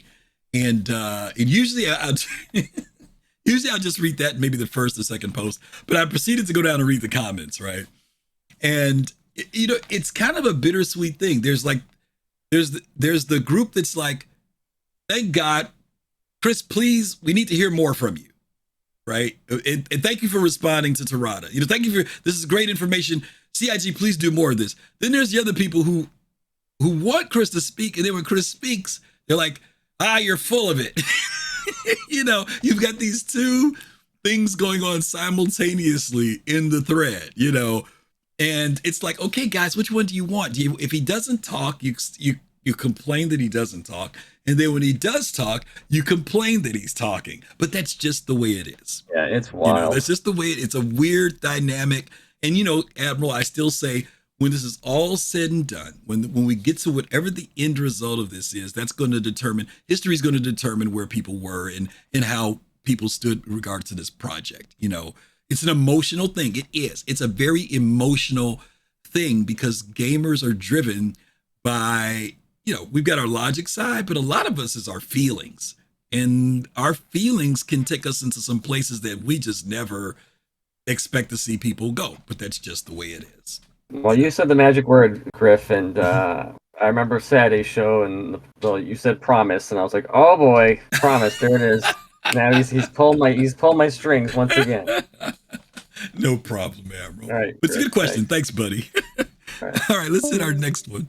So next question comes from Slack R, or Slacker, you could say. So it seems like Squadron 42 might throw you in somewhat at the deep end, looking at the mining station footage, and it got me to thinking of how to become a better pilot. Most games have some kind of tutorial element either incorporated into the first few missions or as an out-of-game option. What do you plan for Star Citizen in this regard? Well, good question. You're going to have it very soon. I mean, the dogfight module is essentially that. I mean, it's the first iteration of Arena Commander, which is sort of the in-fiction game simulation software that all pilots can use to practice, to train themselves. You know, and you don't have to be fighting against other players. You can be fighting against AI, or just flying around to learn the controls. And you know, ultimately, you can do some esports with it, have competition. So really, Arena Commander is in there to do a lot of the practicing. But in Squadron 42, we're also setting up in a way that we break you in on the ships, show you how to use them in the first few missions. Basically, under the fictional context, you've mustered onto this ship. It's your first couple of missions out as a pilot on the front lines, and you're flying a slightly different ship than you maybe have trained on. And so your lead wingman, you know, the wing leader is basically saying, okay, well, this is what you do in the Hornet. But we didn't really want to do really boring tutorial missions in Squadron 42 because it always feels like busy work. So we'd rather get you in there and actually get you into the action pretty quickly, which was very much what Wing Commander did. I think in the very first mission of Wing Commander, you fought some Kilrathi. Not very tough ones, but right on your first mission. Okay, so next. Okay, we've seen that. Those of you who are old schools, you OGs in the room, you all remember CIG did have a tutorial. They had this thing that we used to do with this pilot. He was a lieutenant colonel or something, and you went into the hangar, the asteroid hangar, and he talked to you. And he had a Gladius, and you had a Gladius, and he'd sit in his. It was like you were separated, right? And he would say, "All right, soldier, you do blah blah blah blah, blah blah blah," and then you had to like strafe up. You had to strafe right, and then the hangar doors would open up to the asteroid, and then you'd go out. And then you had to do the same thing. Strafe up, go forward, go to the left, and then you went out of the hangar. Then he waited for you outside. And then he said, all right, now, soldier, you hit, was it M for match speed? So you'd follow him, and you'd hit M, and then you'd trace him. And he would do patterns, and you'd follow him in the pattern and stuff. But that was the way for them to get you into the game very quickly back then for Squad. And you could tell that was definitely a test bed for Squadron 42. But it could have been very easily just for Star Citizen just to learn how to fly the ships. We do have a tutorial now that allows people to kind of come in and get a feel of what it means to come into the Star Citizen world. And they said they're going to elaborate on that and make it more expansive because for right now, it just kind of gets you going. But they wanted to introduce other aspects of the game. But yeah, they used to do the tutorial. And you know, there's always, keep in mind too, guys and ladies, that a lot of CIG stuff is sometimes proof of concept. There will be things that will come into the game, be in the game for a while, and then they disappear. And people say, well, what happened to that? Where did it go? You know, it's a tier 0 thing or a tier 1, and it's gone. Good example of that was Tessa Bannister. Tessa was the first mission giver we had in the game. We never saw Tessa, but we heard Tessa's voice, and Tessa gave us 10 missions that it incrementally got more difficult as you went along with it. And some of them were delivery missions, some of them were combat missions, but all this stuff was in the very, very beginning. And to this day, people say, we miss Tessa, we want Tessa back. And we know that Tessa Bannister is going to come back. But that was a proof of concept. It was never intended to stay in the verse for any length of time. Please keep that in mind when it comes to this development. There are things that will come into the game that will come in for a period of time and disappear. And people rail and go crazy and say, where did this go? Some of you guys remember back in the day when interdictions first got brought into the game. We had interdictions come in. We did interdictions for a while. Then they went away for a couple of years. We didn't see interdictions anymore. And then and people, and I didn't mind. I was like, okay, because interdictions kind of drove you crazy after a while because sometimes you couldn't fly anywhere without being interdicted. But now they've come back, and they've come back in a much more balanced way. Yeah, Kovalex, the PI mission. Thank you, prisoner. That's a good one. That one has remained, and that's like one of the earliest missions, right? That we got. We never saw any person per se, but we went to our Moby Glass and got this assignment to go check out the insurance thing. And even it expanded right beyond what it was at one particular point in time. It's at Chilasalinu. No, I'm probably slaughtering that name. Thank you for the follow. Really appreciate you being here.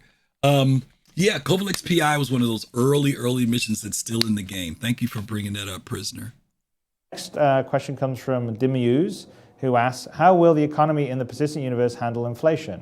Players always want to feel like they're getting ahead for their time spent and never want to lose something they've earned. Money sinks like rent, repair costs, taxes, and mandatory consumables have been loudly denounced by players in other MMO games. But without countermeasures, inflation is inevitable and eventually game-destroying. How will Star Citizen get the players to swallow the bitter pill for better long-term health? Mm-hmm. We're setting up Star Citizen much like the real world, so we actually do have, whether you want to call it money sinks, I call it running costs of things like repairing your ship, keeping it up to date.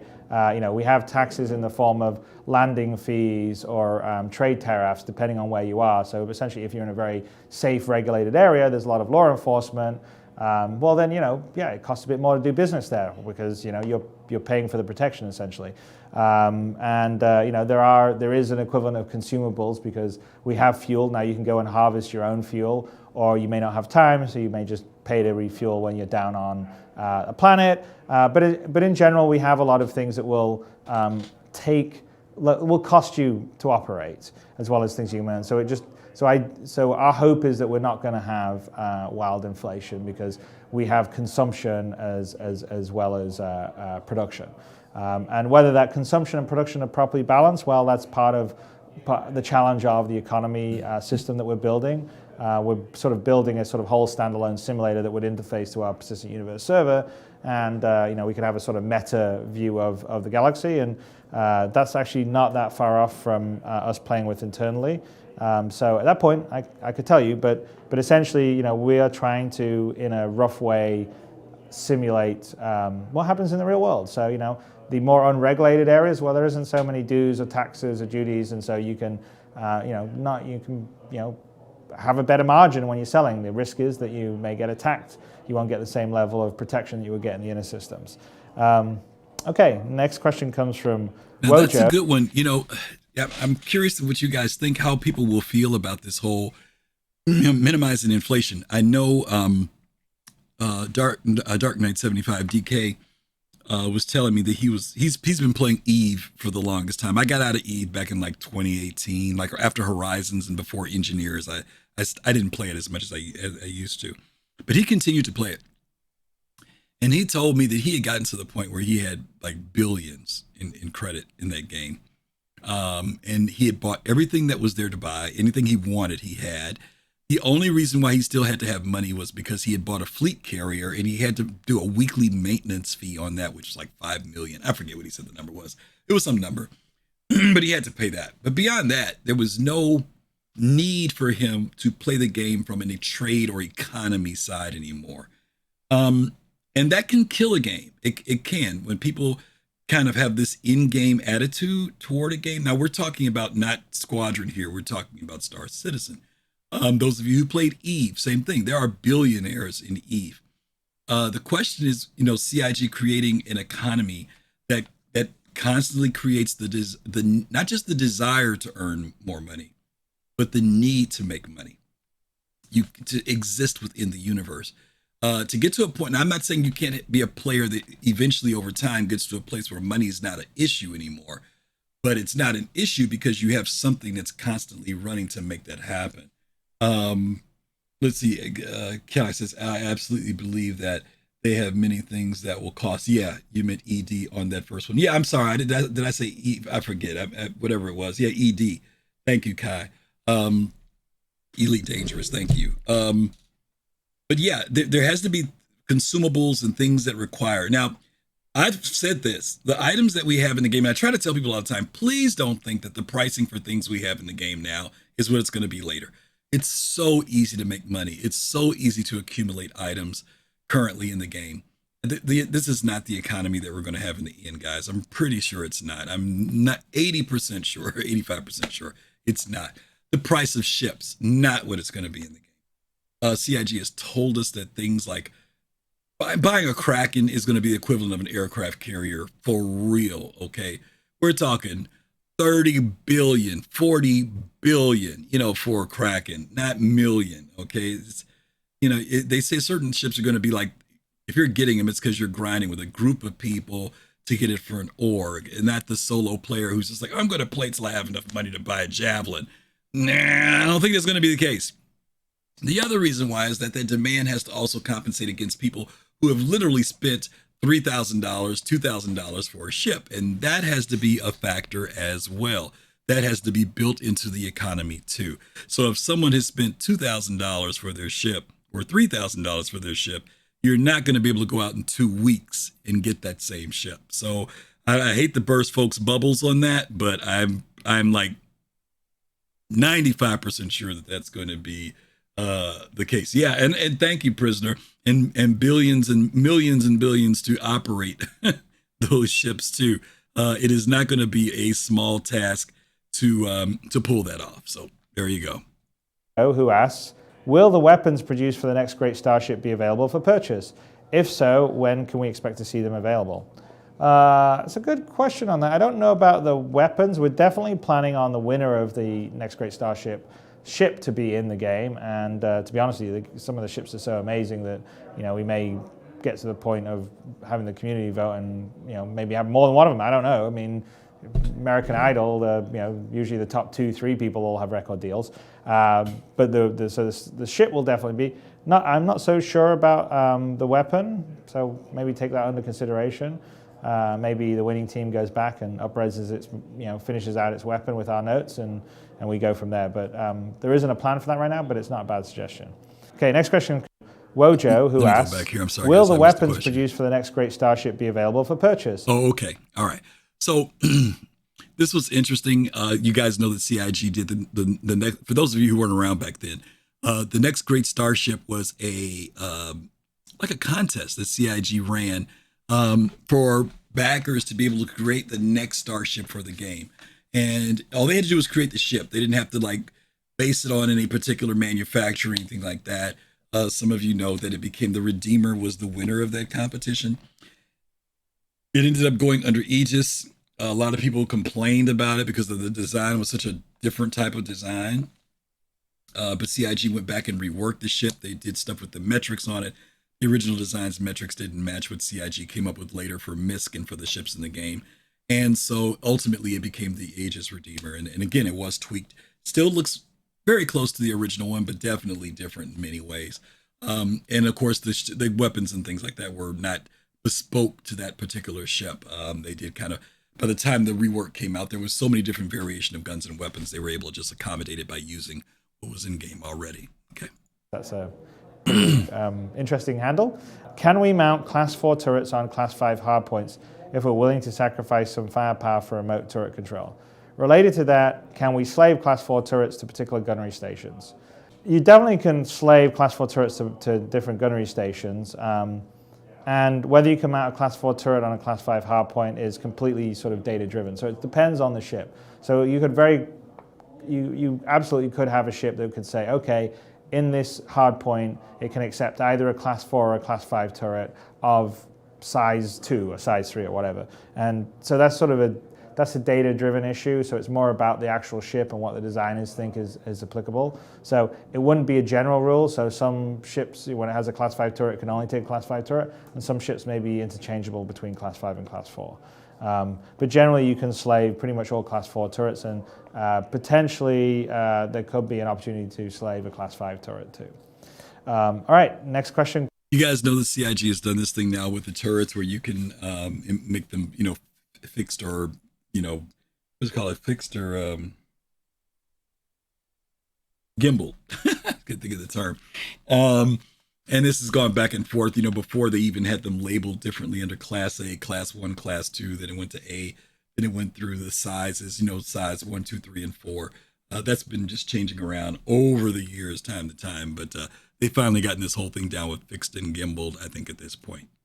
comes from Admiral says it's speculative. Oh, you're talking about the amount of money for the ships. Yeah. Okay.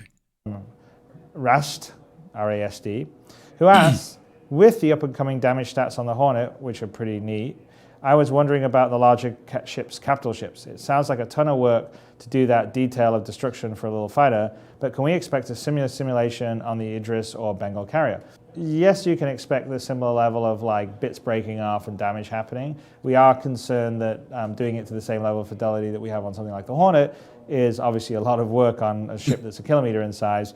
And so we actually have some R&D tasks there that we're going to do a combination of procedural, so like basically as you hit paneling it gets deformed, and then breaking off chunks. And I think it's going to be pretty spectacular. Okay, so last question comes from... Okay, we've seen the damage model. Those of you who have done the Xenothreat pieces and stuff,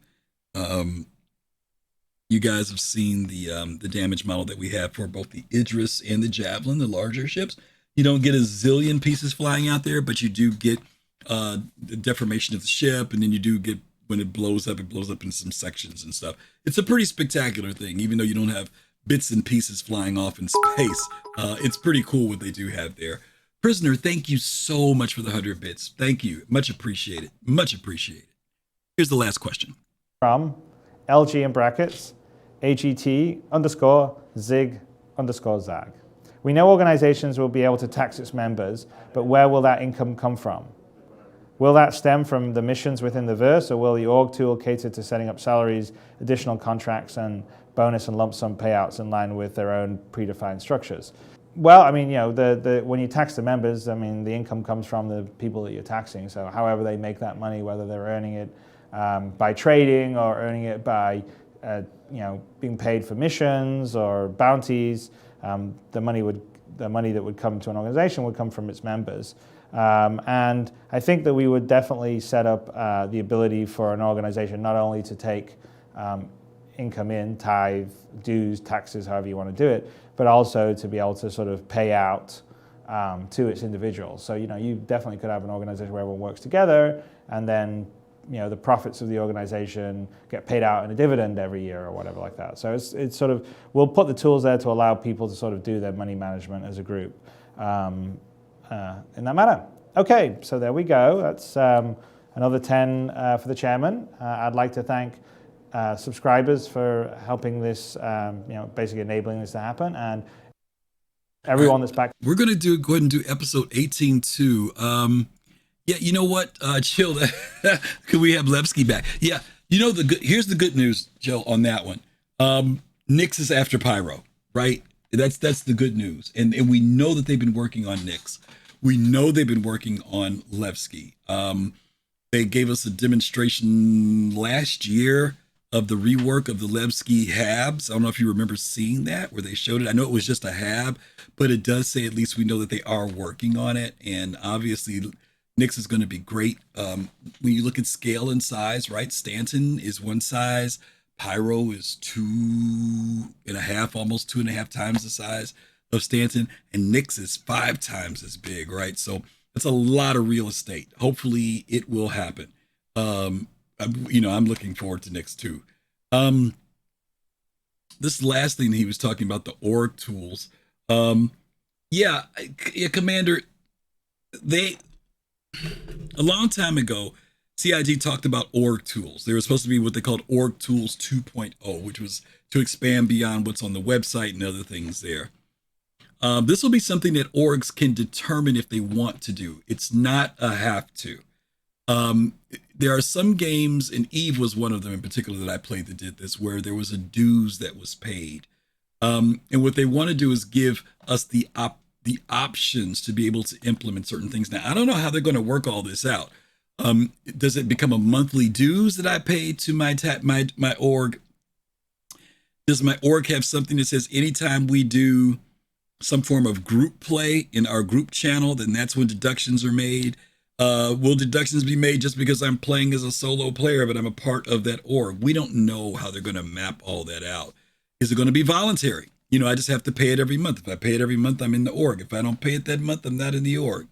Will it be automated? We don't know. All we know is that they're going to create an ability for organizations to implement however they want to implement bringing in money. If it's taxes on things that they buy and sell, we don't know. Chris is, again, this is about vision and Chris spitballing out there things that they want to be able to do. But it doesn't mean that an org may say, hey, you don't have to pay anything, or they just may come up with their own flat fee. It'll be entirely up to the org. You're not going to be locked into things there. Kai says 2 main ways games do it is either a tithe up of a certain percent of all the players earns up on a flat in real life weekly calendar. Yep, that's another way that it's done. Absolutely. If you don't pay for your dues, your aura gets repoed. Yeah, that could happen too. All right. Yes, there's a lot of different ways that it could be done, but the idea is for an org to be financed, because there are some orgs that when you pay into a tax or a tithe or a monthly fee or whatever, they'll compensate you, right? If you go out mining, for example, you get fuel. If you have to pay for repair costs, if you need a loaner ship, some orgs like my org, they have their own fleet of ships. And so if I need a loaner or something like that, so it's not that you're just giving more money to their bank account or whatever, but it's a fund that's created to help. If the org goes to battle, the org is going to pay for any repairs on your ship, and fuel doesn't have to come out of your pocket. And that's why a lot of people also have an alt account. They'll have their main account for what they would do for their org. And maybe they've got that alt account for when they're just doing their solo stuff. It doesn't get tied into any of that stuff. It's entirely up to you. I think they just want to give you flexibility, but it'll be up to that org to implement whatever way they want to do it as far as revenue and stuff. But yeah, orgs will need revenue if they want to operate in the verse, okay? All right, let's do this last episode, guys. We got enough time. We got 20 minutes. Let's see. This episode is a very short one, too. So it's only 20 minutes long. So we'll hit it. Thanks for being here today, too. Thanks, guys, for great comments in the chat. Hello, everyone. This is another episode of 10 for the Chairman. So for those of you who haven't seen it before, this is where I take 10 questions put forward by subscribers and try to answer them to the best of my ability. For those of you that don't know, subscribers are the portion of our community that kick in a little extra money every month to allow us to do extra community content. So this show, Wingman's Hangar, the Jump Point magazine that we do, and some other upcoming stuff. And it's allowing us to actually hire a little more manpower or woman power on the community front to allow us to do a better job of sort of sharing how we make the game with you. So thank you to our subscribers for doing that. I will get to the questions, but first we've come back from the dogfight sort of announcement reveal that we did in PAX East in Boston, which despite a few technical troubles seemed to have gone over quite well, and everyone's support. We had a nice event in the Boston Royale on April 10th, and it was a lot of fun. It was really nice to sit and meet a whole bunch of people, and in fact I got a couple of things here where we were sort of given nice gifts from people when there. This is a nice little plaque for the occasion of the dogfight reveal from Michael Villa-Smith. So thank you very much, Michael Villa-Smith. And then this was an incredibly cool glass, I guess that's a hawk or eagle or something like that, but it's from Equitas, Interstellar Risk, which is one of the organizations that we have in the game, and they're sort of mercenaries for hire, and they all came to the event dressed up in really cool cosplay outfits, and so it was really nice to get this and for them to share that. So thank you very much for that too. But it was a lot of fun at the event, even though I got blown up a few times in multiplayer because I couldn't control my ship, and then the servers crashed. And I haven't lived down crashing into the landing pad in the previous part of the demo. But hey, that's what happens when you don't slickly rehearse it. But that's part of, I think, the charm of what we do on Star Citizen. Okay, so let's get to the first question. Hey, Glade. I wonder if people still send stuff. People used to send stuff to CIG all the time in the early days. Almost every week there was some delivery of stuff. Sometimes it'd be pizza, drinks. Sometimes it would be items and souvenirs and things that people made. But I'm curious.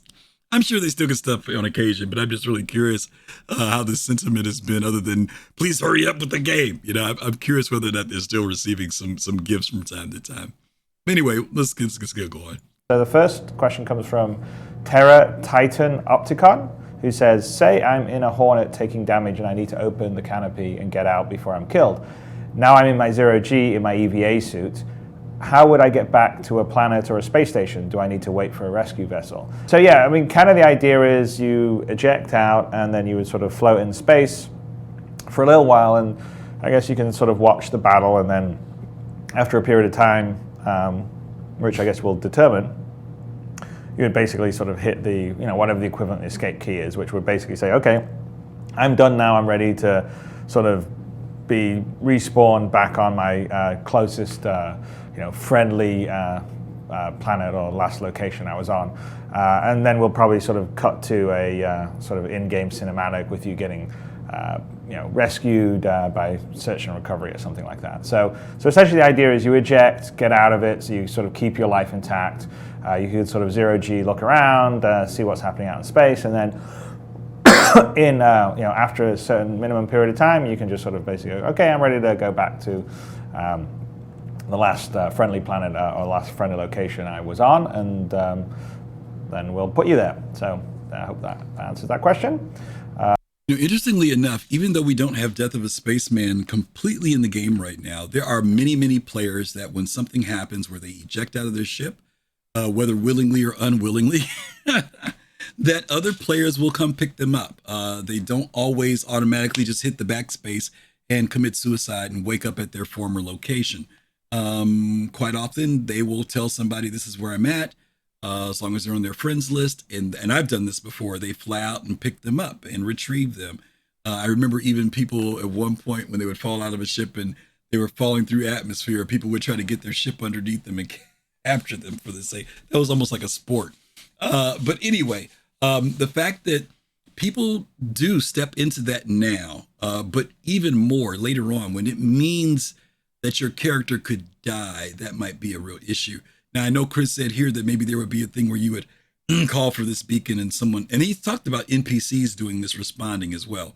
And then a cinematic would come in and you wake up where you are. We don't have the cinematic right now. You commit suicide and you wake up in the hospital. But later on, you will not want to do that because that will be losing your life or losing a life, which does damage to you. And so waiting on the beacon, I think right now on a flight suit, I want to say the average oxygen time was around 30 minutes, something like that. And so usually you can put out a beacon and someone can come pick you up within that time frame. And I think that's the way it should be. You've got a certain amount of time to get picked up. It'll be interesting to see whether or not they implement an NPC response to that, rescue. But yeah, people are doing it already, even without the full Death of a Spaceman being in game.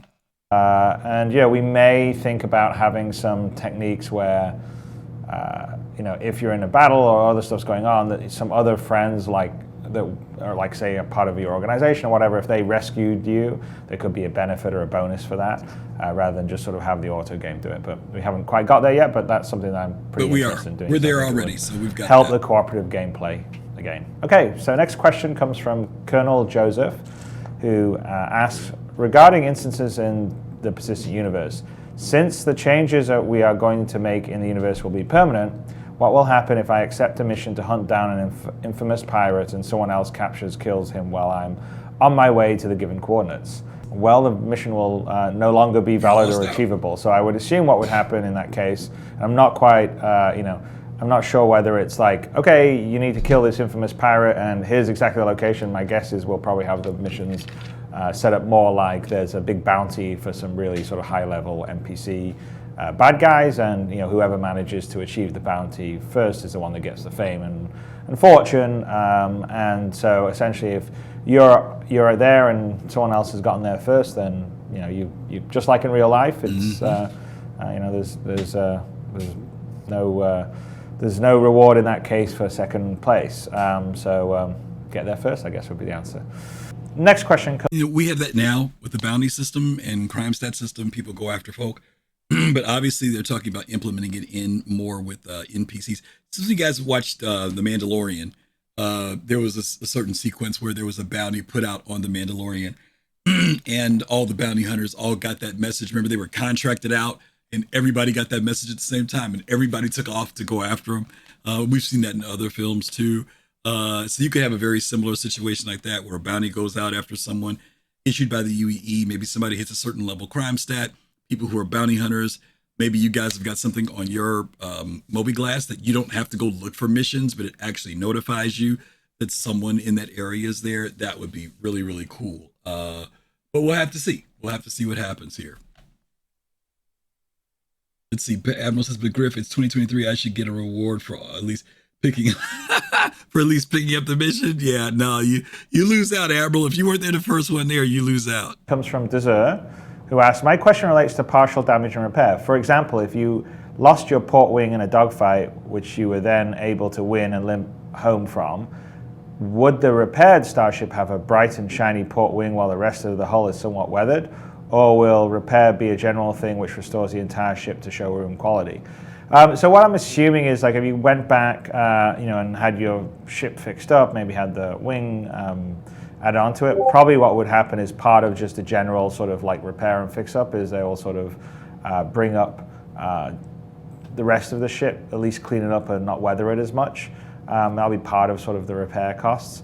But we have to sort of figure that out. But yeah, it would, it obviously would look kind of silly that one wing is nice and shiny and the other ones are all weathered. And generally the sort of overall wear and tear on the ship is on a global basis on the ship. So it's essentially something that we say, okay, it's got this much wear and tear, and it's a sort of a scale between 0 and 1, and that scale sort of increases over time, over engagements, and then occasionally when you take the ship in to a landing port, you can basically have it detailed, if you want to think of it that way, or put into a repair shop, and then they'll sort of roll everything back a little bit. So probably it will even it all out, and it'll be part of the sort of standard repair process. Probably won't roll all the way back to completely pristine, but everything will sort of get to be at a fairly level, fairly even level across the ship. Okay, next question. Another example of this, there was there was a who was that who did that? Alex. Hey, Alex. Thank you. Alex the Drew. Thank you for the 200 bits. Thank you. Appreciate that. Wear and tear. He's talking about if your ship gets damaged and your wing gets blown off and you get it repaired, will the whole ship look brand new when you get it fixed, or we have a new wing with a wear and tear body still? Chris says no, they try to make it across the board. The ship looked the same. Some of you, I remember this when the Starfarer came out. I think it was the Starfarer. And there were people that were complaining because they were talking about the ship having these wear and tear scratches and looked like it had been out there. And I even remember people saying, I paid for a brand new ship. And again, this was another aspect of proof of concept. It was something being introduced in the game to give us an idea of what something looked like. It didn't mean that was the way the ship was going to look in the end as an end result, but it was something to give us an idea of what wear would look like. A few years back, CIG did a test on wear and tear. I remember, and some of the ships still do this, I think, but some of you may remember, I remember going down to Daymar, was it? I think it was Daymar with a group of friends. We went down to do a bunker. We came back about 20 minutes later, and the ship, there was a windstorm outside, and the ship was entirely worn. It looked like it had been like beat up by the sandstorm. In fact, it was so bad that when I was flying back to the station, I could barely see out of the windows of the amount of dust and stuff that was on the ship. And at first I thought it was because it was broken. I didn't realize that was one of the tests they were doing for wear. Now, once I landed, I had to land in third person, which I never really do. I always like flying from the cockpit, but I literally had to land third person because of the amount of grit and stuff that was on the windshield.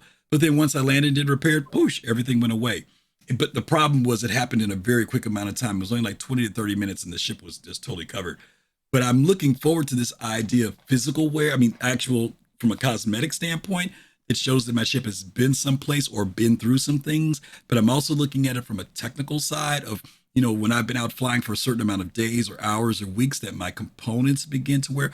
This will all be a part of economy. Again, why I need to make money, not that I can just get my ship and it's done. But eventually, after 20 ships, that quantum drive is starting to rattle, or the coolers are no longer putting out it the way they were before. This gives me reason to keep my ship at an optimum level of performance, or push the envelope of saying, can I get one more mission out of here before I need to go buy, a new power plant? That's the type of stuff that they're talking about doing. I got Kaizen that just dropped in. What's up, buddy? Hey there, how you doing? I'm doing good, man. See, this is interesting because this is from 9.5 years ago, and this is one of thousands of talks that Chris has done at one point or another Mhm. where he just sort of, talks some. Mhm. And somebody asks a question, hey, what's going to happen when this happens? And he says, well, what I envision is that this, that, and the other, and blah, blah, blah. And he rambles some and he sort of just like outlines some ideas. He's thinking out loud. Mhm. And what people hear is, I promise it'll work like this. And so now you have 10,000 statements Mhm. that have been disseminated amongst people for literally a decade, Mhm. uh, and more in some cases. And we're starting to get to the point where if you were a 60-year-old man who was like, wow, my space, whatever, this was the guy that made Wing Commander, and I was a space nerd when I was 40 and played the shit out of it, and I Mhm. love it. Mhm. And now that I'm 60, whatever, and that same 60-year-old, you know, thing is like now that guy is in his 70s, and maybe some of the things that you remember aren't as concrete as you remember them. And Mhm. I'm sure that by the time this game comes out, that guy's going to be over 100, and who knows what he's going to remember at that point. But there's just a thing where Yeah. if you have enough talk Mhm. over a long enough period of time, Mhm. everyone's going to have these things that they remember and they swear by it. I swear he promised me it was going to be this, or I swear he promised me it was going to be that. And it's like, this dude is just talking off the dome mostly. It's ideas. Kusanagi pointed out the one from like the last episode. There was Mhm. a where he's like, what happens if you get stuck out of your ship? And he's like, well, I guess you'll just hit escape key and die if you're like, screw it, I just want to get back, whatever. Mhm. And it's like that is anathema to sort of everything that he's pushing as the sort of general concept. Now, Mhm. these concepts, when someone's just asking you a random question, at fucking at 9 a.m. on a Tuesday, and you're trying to think about, you've got a board meeting and this, that, and the other, and some dude came to you and said, hey, you got this obligation. You got to answer 10 questions from random nerds on the interwebs. Mhm. Like your brain is all over the place. You're thinking of, and when it's something like if they ask him now, hey, tell us about this for Rastar or this for server meshing, it might be something that's sort of well thought out that he can give you an actual sort of much more concrete answer. Mhm. But this is from 10 years ago, and people are asking him, what's going to happen when you're floating around out there? And he's like, I don't know. I think it'll be like this. What's going to happen when your ship gets repaired? And it's very clear that he's kind of saying like, well, I mean, I presume it would sort of be a little bit cleaned up, but like, like, and people hear that and they go, this is locked, this is a promise, I'm all in, Mhm. he owes me this, if not this, I'm flipping a table. Mhm. And it's like, bro, you gotta slow your roll. Just Mhm. Yep. the reason why we all bought into this is because this guy, for all of his faults, and oh my god, does he have faults? I could go for an hour and a half, but I'll stop.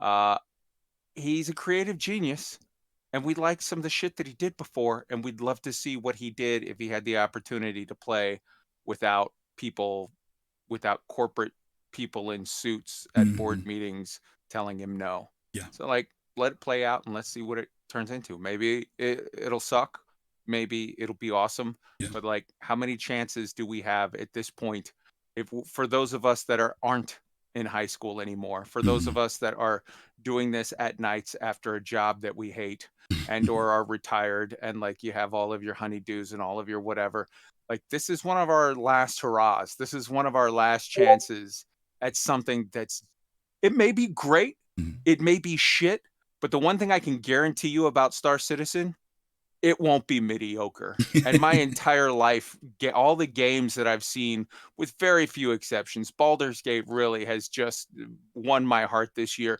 But like, let's be honest, 99% of the games out there these days are mediocre, and Mhm. I'm just tired of it. So Yeah. I'll roll the dice. We'll see how this turns out, and maybe it'll be good. Yeah.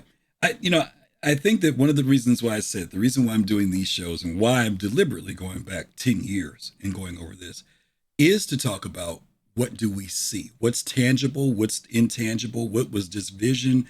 What was tossed out? What did we never see? And Kai, I would say 70%, 80% of what I've done so far with the series thus far is in our hands, or we've seen it. Now, whether it's connected, whether it's just a bone here and a limb here and a heart over here and a kidney, that I would definitely say is there. But like I was saying, something as simple as Death of a Spaceman, which back at this particular point was nothing but something on paper.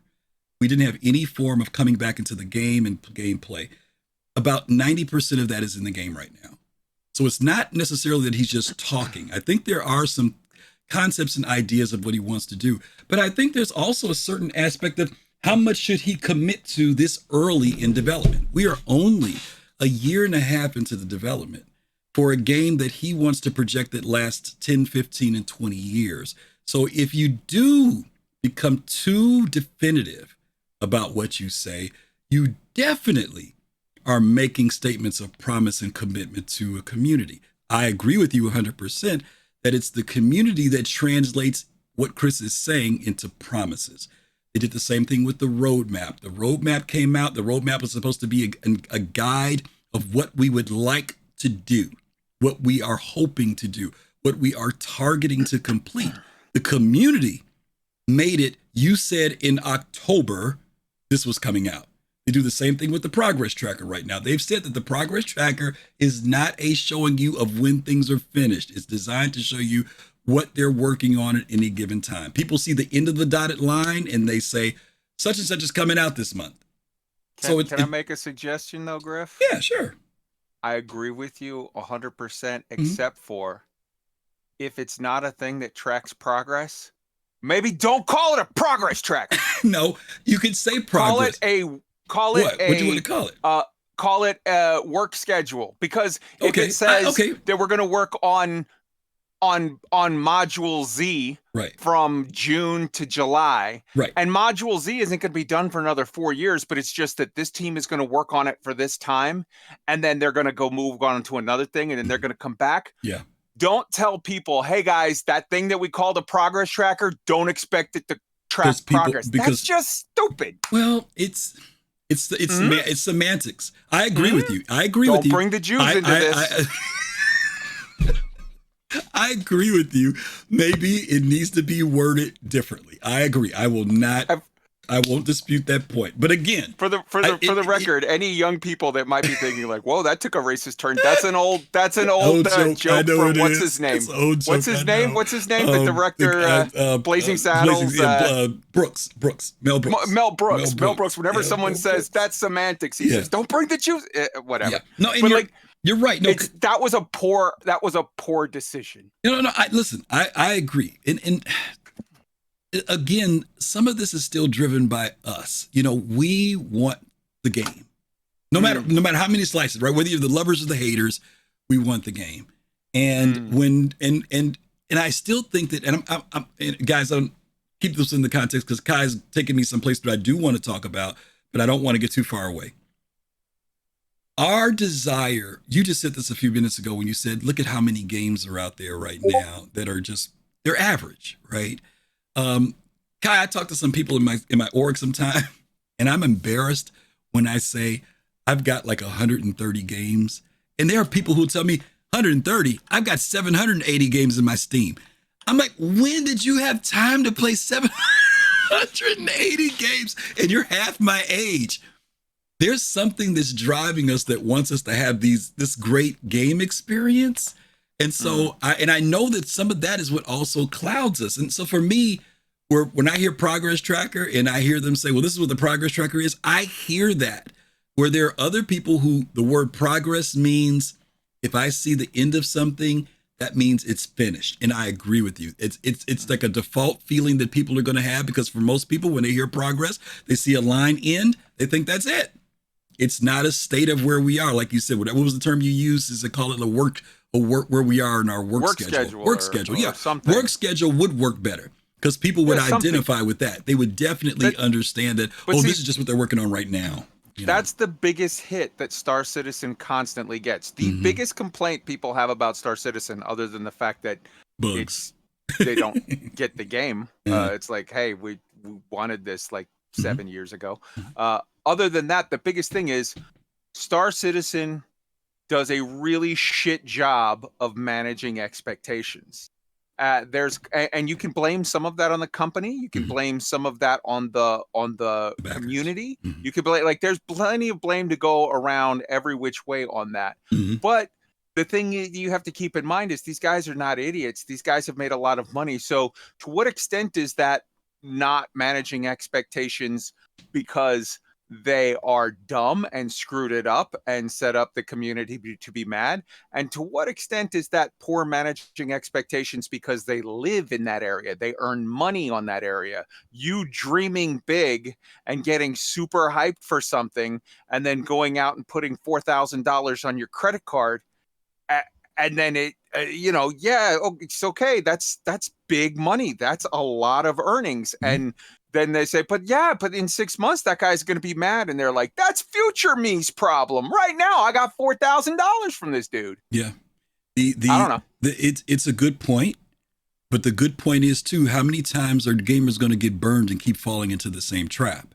I mean, if gamers feel that strongly about games and game developers being honest and straightforward, why do we keep pre-ordering? Why do we keep doing DLCs? Why do we keep throwing money? Why do we have 700 freaking games in our Steam thing? See, that responsibility goes both ways, as you said. And I have a real issue with the consumer side of this, because whether you spend $400, $40, or $4,000 on this game, if you've been in here any length of time, and if you have seen how CIG operates, how they push out information, all this other stuff, you should be smart enough at this point to have spat the freaking red pill out at this point and managing your brain better. I do not have any sympathy for anybody who's been in this game more than 3 to 4 years who comes back and complains about stuff that CIG does, because the history is there. The history is there. And if you as a 100%. consumer, don't have the kahunas or the whatever it takes to step back and say, I see how these jokers are, and put my energy someplace else, and God, hope that the money I spent shows up someday in a game that I can play. You know what I'm saying? Yeah. But I don't beef. I'm that 60-year-old guy, Kai. I'm 60 this Friday. I'm the 60-year-old guy you're talking about, who literally is, in my own conscious way, very much aware of the time that has passed. I was working and my girls were just going to college when I started on this. My girls got jobs and everything else until I'm getting married. I have the same clock as anybody else does. But why is my perspective, maybe it's because I'm just an old guy and I'm more chill these days than other people, but I don't lose sleep about this. I don't go on forums and congratulate, and I don't go on forums and shoot about it. My feeling about the development of this is in a certain space where I'm okay. It doesn't mean that I'm ecstatic, I'm happy, or that I'm terribly depressed. I'm okay. Now, that's on the backers. How do I allow some external force to determine my mental state? Oh, I agree. I can't put that on CIG. I can do that, but you and I talk about politics. I can allow the freaking state of the world to mess up my inner peace. I can't do that over a game. I'm sorry, guys. There are more important things in the world than this freaking game, even though I've got stupid money in it. And I don't lose sleep over that stuff. I just don't. I get it. And where I'm at, I'm in a similar place to you in that I can give you a list of reasons why Star Citizen is amazing. I can give you a list of sins that they've committed and really boneheaded shit and like whatever. Where I'm at with it is this, like, I look at it very similar to sort of like you said, like politics or politician, like if you look at the people that are running for president in America today, I can give you good things to say about a bunch of them. I could give you a wall of bad things to say about all of them. But for me, in the end, it's like, okay, in the end, you gotta do your research, pick one and go. And I'm not taking this in any way political, but what I'm saying is the thing with Star Citizen, for all of its things that I'm excited about and for all of its many, many sins, the one thing I keep coming back to is it's not going to be mediocre. It's my one chance. Honestly, there was a game company. I don't know if you saw the thing, but there's a game company just last week that they had their big earnings call, like meeting with their investors, Jobby, and they did a whole talk. And in that talk, they talked about the things that they're coming up to work on for development in the coming years. And one of them was in 2027, they're going to start working on a Mech Warrior game. And in 2028, they're working on EverQuest 3. And like EverQuest, for those of you who are old enough that remember, EverQuest is what started it all. EverQuest was the first MMO that was like, I mean, you had Ultima Online, but UO was more of kind of like a mud variant than whatever. EverQuest was the big daddy. There's very few things that actually get me excited. Star Citizen, what it could potentially be, wow. The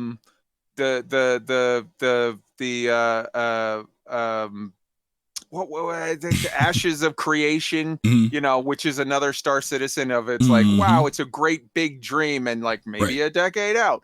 And the possibility of EverQuest 3 turning in, like, there's very few things that to me rise above the whole, like, yeah, okay, I'll put it on my Steam list. Okay, I'll play it. It'll be fun for like 3 weeks to 6 months, and then all right, bye-bye.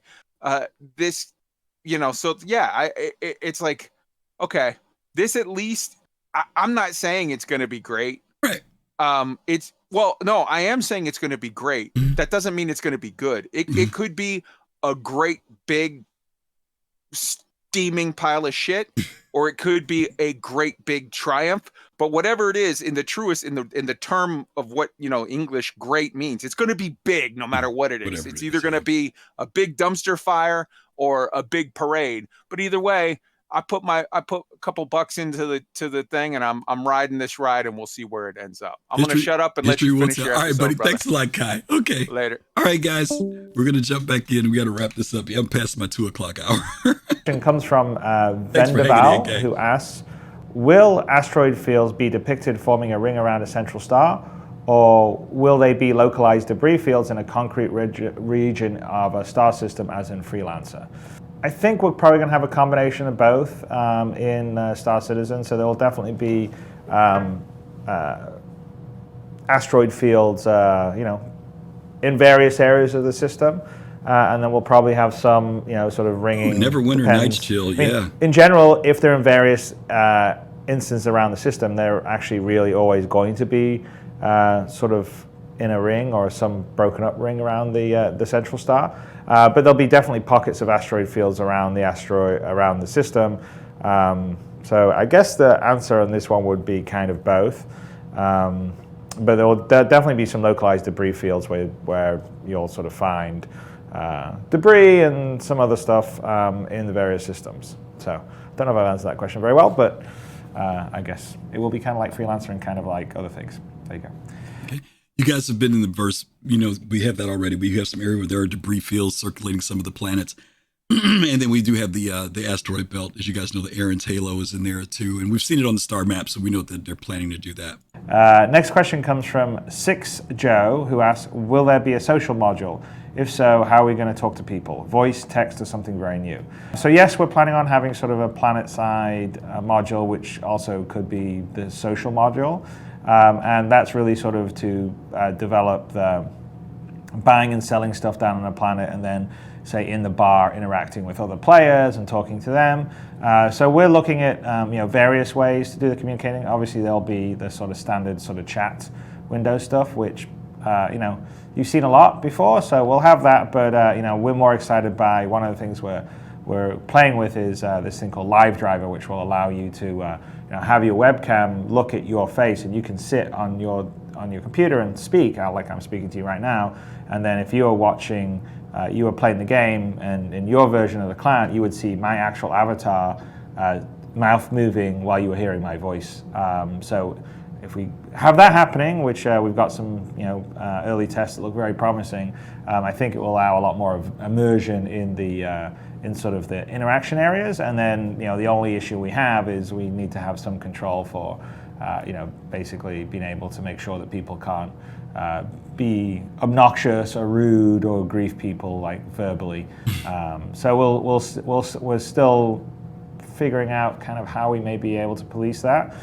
Whether we'd allow people, like you need an invite, say, hey, is it okay this person talks to you? And you say yes, and then you can do all that, or not. But we're going to really try and push it on the sort of communication and immersion side. So the live driver thing, I think, could be very immersive and very cool. Okay, so next question. I honestly had forgotten that this was back in 2014. You guys remember when they brought in Levski and we went to the Lemus, whatever the name of the bar was, and we saw them do the very first time the facial recognition where the mouths moved and everything. I honestly did not remember that Chris had talked about wanting to do that in the game. I kind of thought that was something they came up with later, but evidently it was back at this time. They had it in mind to do that. And so you guys know that we now have machinima. People are using the techniques that are in the game right now to pull that off. But yeah, I had no idea that this was something that they talked about this far back. So it's, again, these different things drop in. Sometimes they're proof of concept. Sometimes they become a permanent part of the game. But I once again, I didn't know that was expected. Question comes from Baron, who asks, will the dogfight module support any kind of lobby matchmaking system?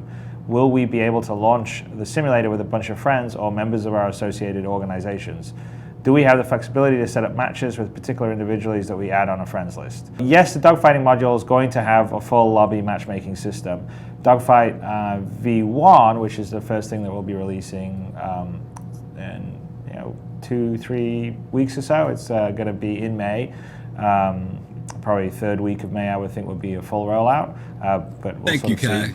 We'll be Cafe doing slower rollout second week onwards, just to sort of scale it. But in the case of the dogfighting module at the beginning, you will be able to join. If you're in a sort of rank match, you sort of get auto matched to other people.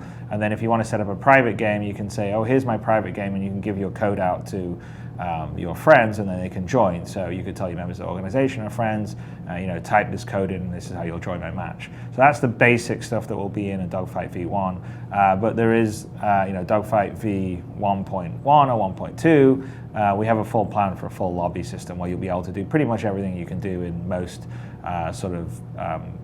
multiplayer games in terms of lobby systems. So yes, you'll be able to set it up for anyone in your organization can join. You can launch it. You can make a private match, public match, etc., etc.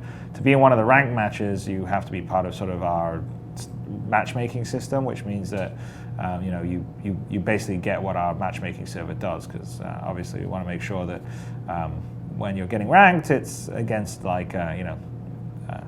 random opponents, basically, not people that you've set up to be able to beat easily. Okay, next question. Okay, so the dogfighting module has changed and morphed over the years. You guys know that already, but the new version has some new features that he doesn't mention here. There is an offline mode, which is interesting. When I went into Free Flight the other day because I was trying to test something out with some of the controls, and somebody else came into the thing, and I got into a dogfight with them unexpectedly. And I was like, wow, I thought Free Flight was just me by myself. Well, then I forgot that now they have an offline mode. So you can go in still if you just want to go on your ships and check them out. But if you just go into regular Free Flight, it's an open area for people to come in, which is cool too. There's also a new feature now too that does break down who your friends are. If you have people on your friends list, you can automatically see them and go in with them, which is also neat too. The only thing that they don't have in here right now, because it's being tested still, there was something that he mentioned that they don't have. They've got the ranking and everything else in there, and the different modes now, the different, there's the tank battle stuff, there's the Vandal Swarm, there's Pirate Swarm, there's some other new modes and stuff in there. But there's one feature that he mentioned that they have not implemented yet, and I forget. Oh, organizations. I don't think it's not broken down by organizations yet. It is broken down by friends, but they haven't done it by orgs yet. And that's because we're still waiting on the organizational tools, okay? Comes from Jof Gamer, who asks, I found that the 5 million pledge gave us voice acting in Squadron 42. I have searched far and wide for information on Star Citizen voice acting. My question, therefore, is, will Star Citizen be fully voice acted, partially or not at all? Okay, so there's two things here. Squadron 42 obviously is going to be a full, we're actually in the process of planning it right now. We're going to do a full motion capture, performance capture, so very similar to what's done in Avatar, where you have the full actors running around in bodysuits and cameras on their head, and that will all translate into the game. And we have a pretty, I think, strong and compelling story for Squadron 42. I'm pretty excited by it. It's going to be as big and rich as any Wing Commander I've done, possibly quite a bit beyond that. So Squadron 42 itself will be as big as any. If I was making another like new Wing Commander now for EA or someone, Squadron 42 would be that, to the same level of polish and presentation. So we have that, and then on top of that, running around Star Citizen, yes, the NPCs that you would meet or you would talk to will all have, they'll all be voice acted, and we'll probably have some level of performance capture for them. So it sort of depends. So there'll be sort of the more generic people that wouldn't have the same fidelity as, say, some of the more specific or NPCs that you may run across. But we'll have everything from sort of a kind of more generic sort of background person, whether it's a bartender or something, to a sort of specific character that's in the universe that we would actually do the same level of motion and facial capture that we would do on Squadron 42.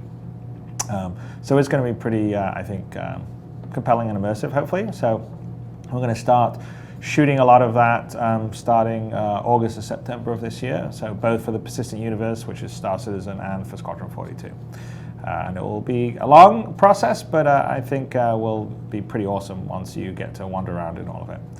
Okay, next question. If you guys haven't seen it, this is one of the times where Chris gave a timeline and he was on point. That fall of that year in 2014 and going into 2015, they started doing a lot of the motion capture stuff. They were using Andy Serkis's facility. At the time, Andy Serkis had started his own business. You guys all know who Andy Serkis is. He's done a lot of character action. He played, what was his name in Schmeagol. He's done a lot of the stuff like that, the computer animated stuff in Lord of the Rings. But anyway, he opened up his own motion cap studio, and CIG was leasing that for a while. But there are some videos that CIG has out where they show the motion cap work. They do interviews. Sandy does interviews with John Rhys Davies, with Gary Oldman, Mark Hamill. So if you guys ever want to check that stuff out, it's pretty cool to see some of the interviews and stuff and them talking about that process of doing the motion cap stuff. And then, of course, you guys know there is voiceover stuff done as well. Comes from Eraticus, who asks, what happens to the bodies of players killed during boarding actions?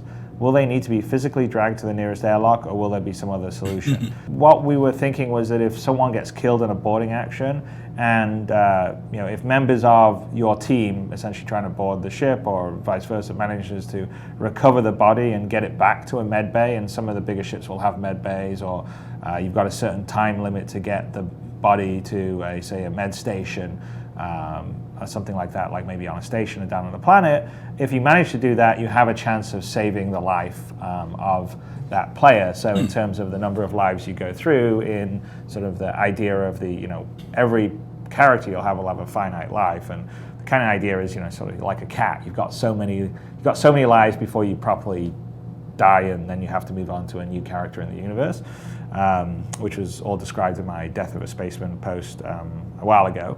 But what we were thinking is it would be a nice gameplay element that it would encourage people to sort of try and recover either the wounded or sort of incapacitated bodies of friends to get them back. So maybe you'll go on a boarding action and you'll fail, so you'll sort of lick your wounds, grab your fallen comrades, get them back on your ship, and then hightail it off somewhere to try to maybe go to some shady pirate fix-up doctor somewhere, so you can get fixed and not lose your life.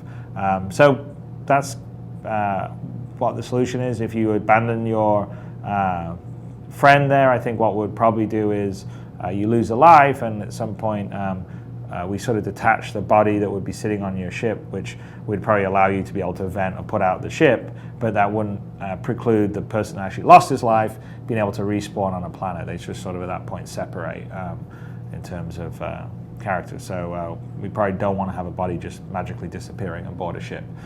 So anyway, that's kind of our plan and thinking on that. So next question comes from... Interesting. Again, back to the Death of a Spaceman thing. This is where we are now. If you die, you become incapacitated, you're knocked out. Your buddies can't come and retrieve you, can take you into a med bay, can get you healed so you can stay alive, you don't lose your stuff. The other alternative is that you are killed and someone strips your body, takes all your stuff. If and many of you guys have done this before, you'll tractor beam bodies onto your ship, take whatever it is you want, then eject their bodies out of the back of the ship. That's something that people are doing now. But the fact that he doesn't want bodies just to disappear, I do like that. If you go onto somebody's ship and you board, that those bodies are on there, and there's going to have to be a dynamic of determining we need to get these bodies off the ship. Somebody's going to have to physically eject bodies out, unless you just want those bodies laying around. Now, of course, they're going to put stuff on a timer, and CIG's talked about this. There are going to be spawn timers on things or despawn timers on some stuff because we can't have the universe getting cluttered. But obviously, we don't know what those time frames will be. I think right now, if you die, your body remains in the game for about 30 minutes, roughly. You get about 30 minutes to go after your body. But, again, we're still in the preliminaries that things aren't written in concrete yet, but at least the mechanic is there in the game. Dr. Tran, who asks, the Constellation is listed as having a max crew of 4, but clearly there are positions for 6 crew members. Are there plans to expand the 4 sleeping bays to 6, or are the 4 crew members supposed to switch between positions depending on the situation? So yes, so the idea is on the Constellation that there's really 4 crew members, and you can have them deployed, one person sort of piloting the ship, 2 in each one of the turrets, and then 1 flying the Merlin in sort of close air support. And if you're not sort of in the combat situation, then a couple of the other, members of the crew can sit in the seats besides the sort of captain's helm chair that's in the center. So the answer really is, it's really a 4 crew ship, but there's options for where the 4 crew, what stations they want to be at. Okay, last question. That's the interesting thing. This goes to show you they expanded on this later on. That you'll see a thing about min-max for crews. The amount of people that could be on a ship to operate it. And he gave an example there with the Connie, 1 person piloting, 2 in the 2 turrets, and then somebody who's in the snub fighter to help defend. If you're not using the snub fighter, obviously that 4th person could still help with power management, shield management, weapons, and things like that in the front. But they've also later on talked about the fact that accommodating the amount of people on a ship can be dependent upon what the ship is capable of handling. And they talked about life support on a ship, that a ship can, sure, you can pile 20 people into a Valkyrie, but a Valkyrie holds 20 combatants, troops. And then I think there are 6 positions up above. So I think it's a total of 26 people that ship is designed to handle. Could I put another 30 people in the back area? Yes, you could. But at that point, if I'm remembering correctly, somebody in chat, correct me if I'm wrong, CIG said, yep, thank you, Valkyrie. That's where I was going. You'll start stressing out or straining out the life support system. So oxygen will become a factor for a certain amount of time. Maybe you can be in there like that for 20 minutes, 15 minutes. But after that, the processors on the ship are not going to process for O2, and folks will start passing out. So that is, thank you, Valkyrie. I wasn't crazy after all. I'm trying to remember all this stuff, 10 years of information. But yeah, so be aware of that they're going to that level. Because a lot of times, we'll pile just 1 million people in something, but there may be impact on doing that, which is why they do have this issue about minimum and maximums on ship.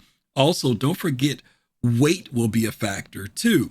So that Valkyrie taking off from a landing zone, if you went down with 20 people and you decide to put 10 more people on there because you're rescuing them, it's not that it can't be done, but be aware that performance on the ship is going to change if that planet happens to have a certain level of gravity. Some difficulties can come up there. So there are going to be a lot of factors involved with all this stuff.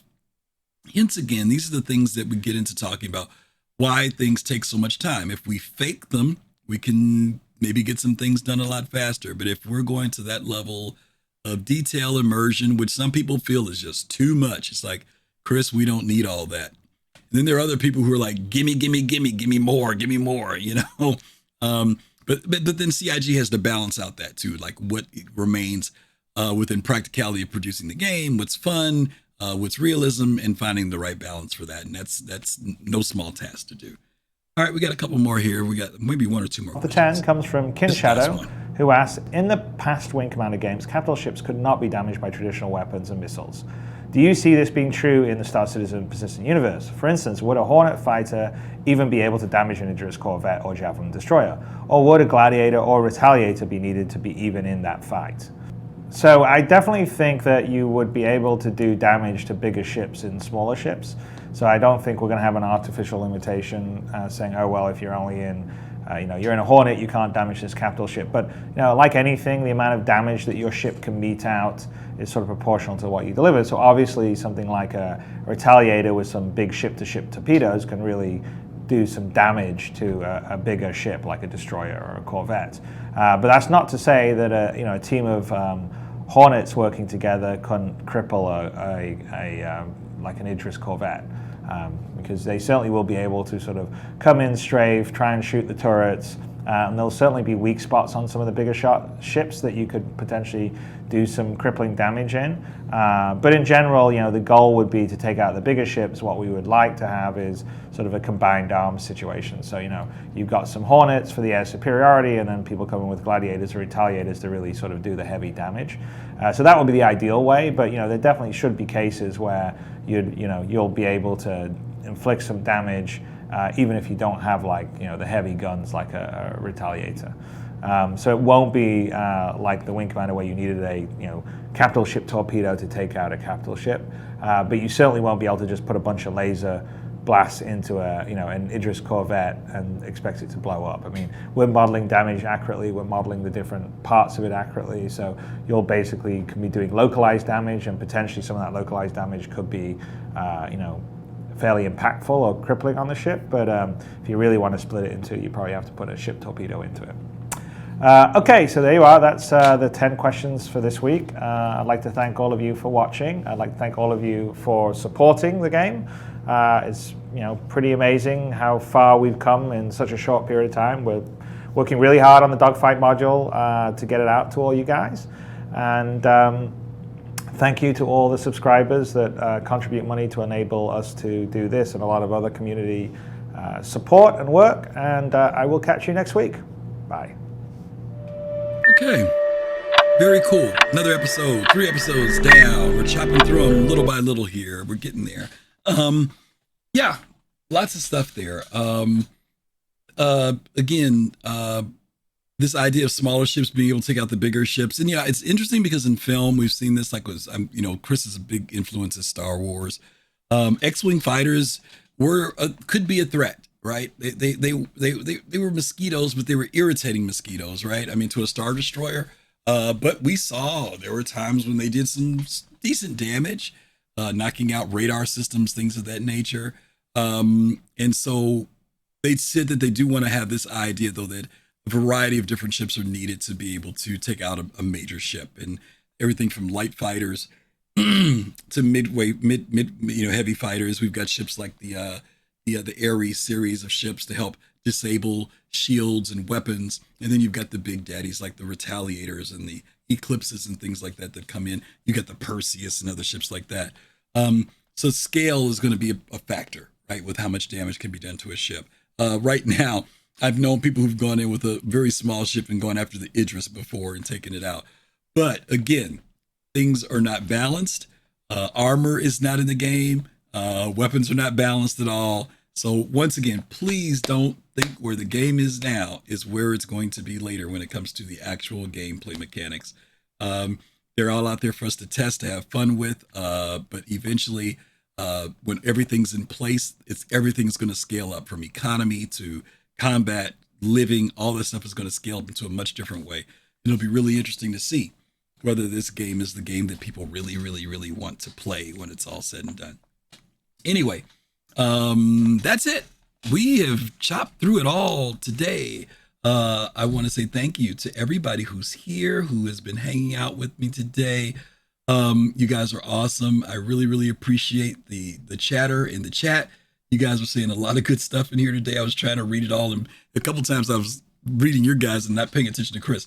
But this is good for me because I haven't watched these literally in 8 years, 9 years. And so for me to go back and look at this and refresh my own memory, it's helping me a lot. And hopefully it is sparking something in you. Maybe more questions. Maybe you guys are getting answers. Let me turn that down there. Yeah, that's that. Let me go ahead and get us set up to do a raid. Let's see, who should we raid today? Thank you for the follow. Who was there who did the follow? Oh, that was Chill. Thank you. Oh, it's a gift sub. Thank you for the gift sub. Oh, appreciate that. Thank you so much. Awesome, awesome, awesome. Okay, guys, we're going to go over and see. Let's see. Oh, there's somebody who we haven't rated, and God only knows how long. Usually when I see him, he's playing a different game. So I'm going to send you guys over to an old buddy that I have not talked to in a while. I don't know if I'm going to see him anytime soon. I'm hoping that he comes to else has to be the bar related. Citizen. I mean the CitizenCon this year, because he travels from time to time over to the States. But we're going to go over and check out Meyer. So when you guys get over with Meyer, let him know that you came over from Griff. If you like what you see he's doing, definitely follow him. He's a good guy. He's been streaming for quite a long time over in the UK. But again, thank you guys so much for being here today. Don't forget to check us out on Thursday. We'll be here for Star Citizen this week. And check out all the Soul Citizens videos that are out there. We've got some good stuff out there for you guys to check out. And as always, you guys stay safe, stay healthy. Peace, love, and soul. See you soon. Have a good week. Ciao.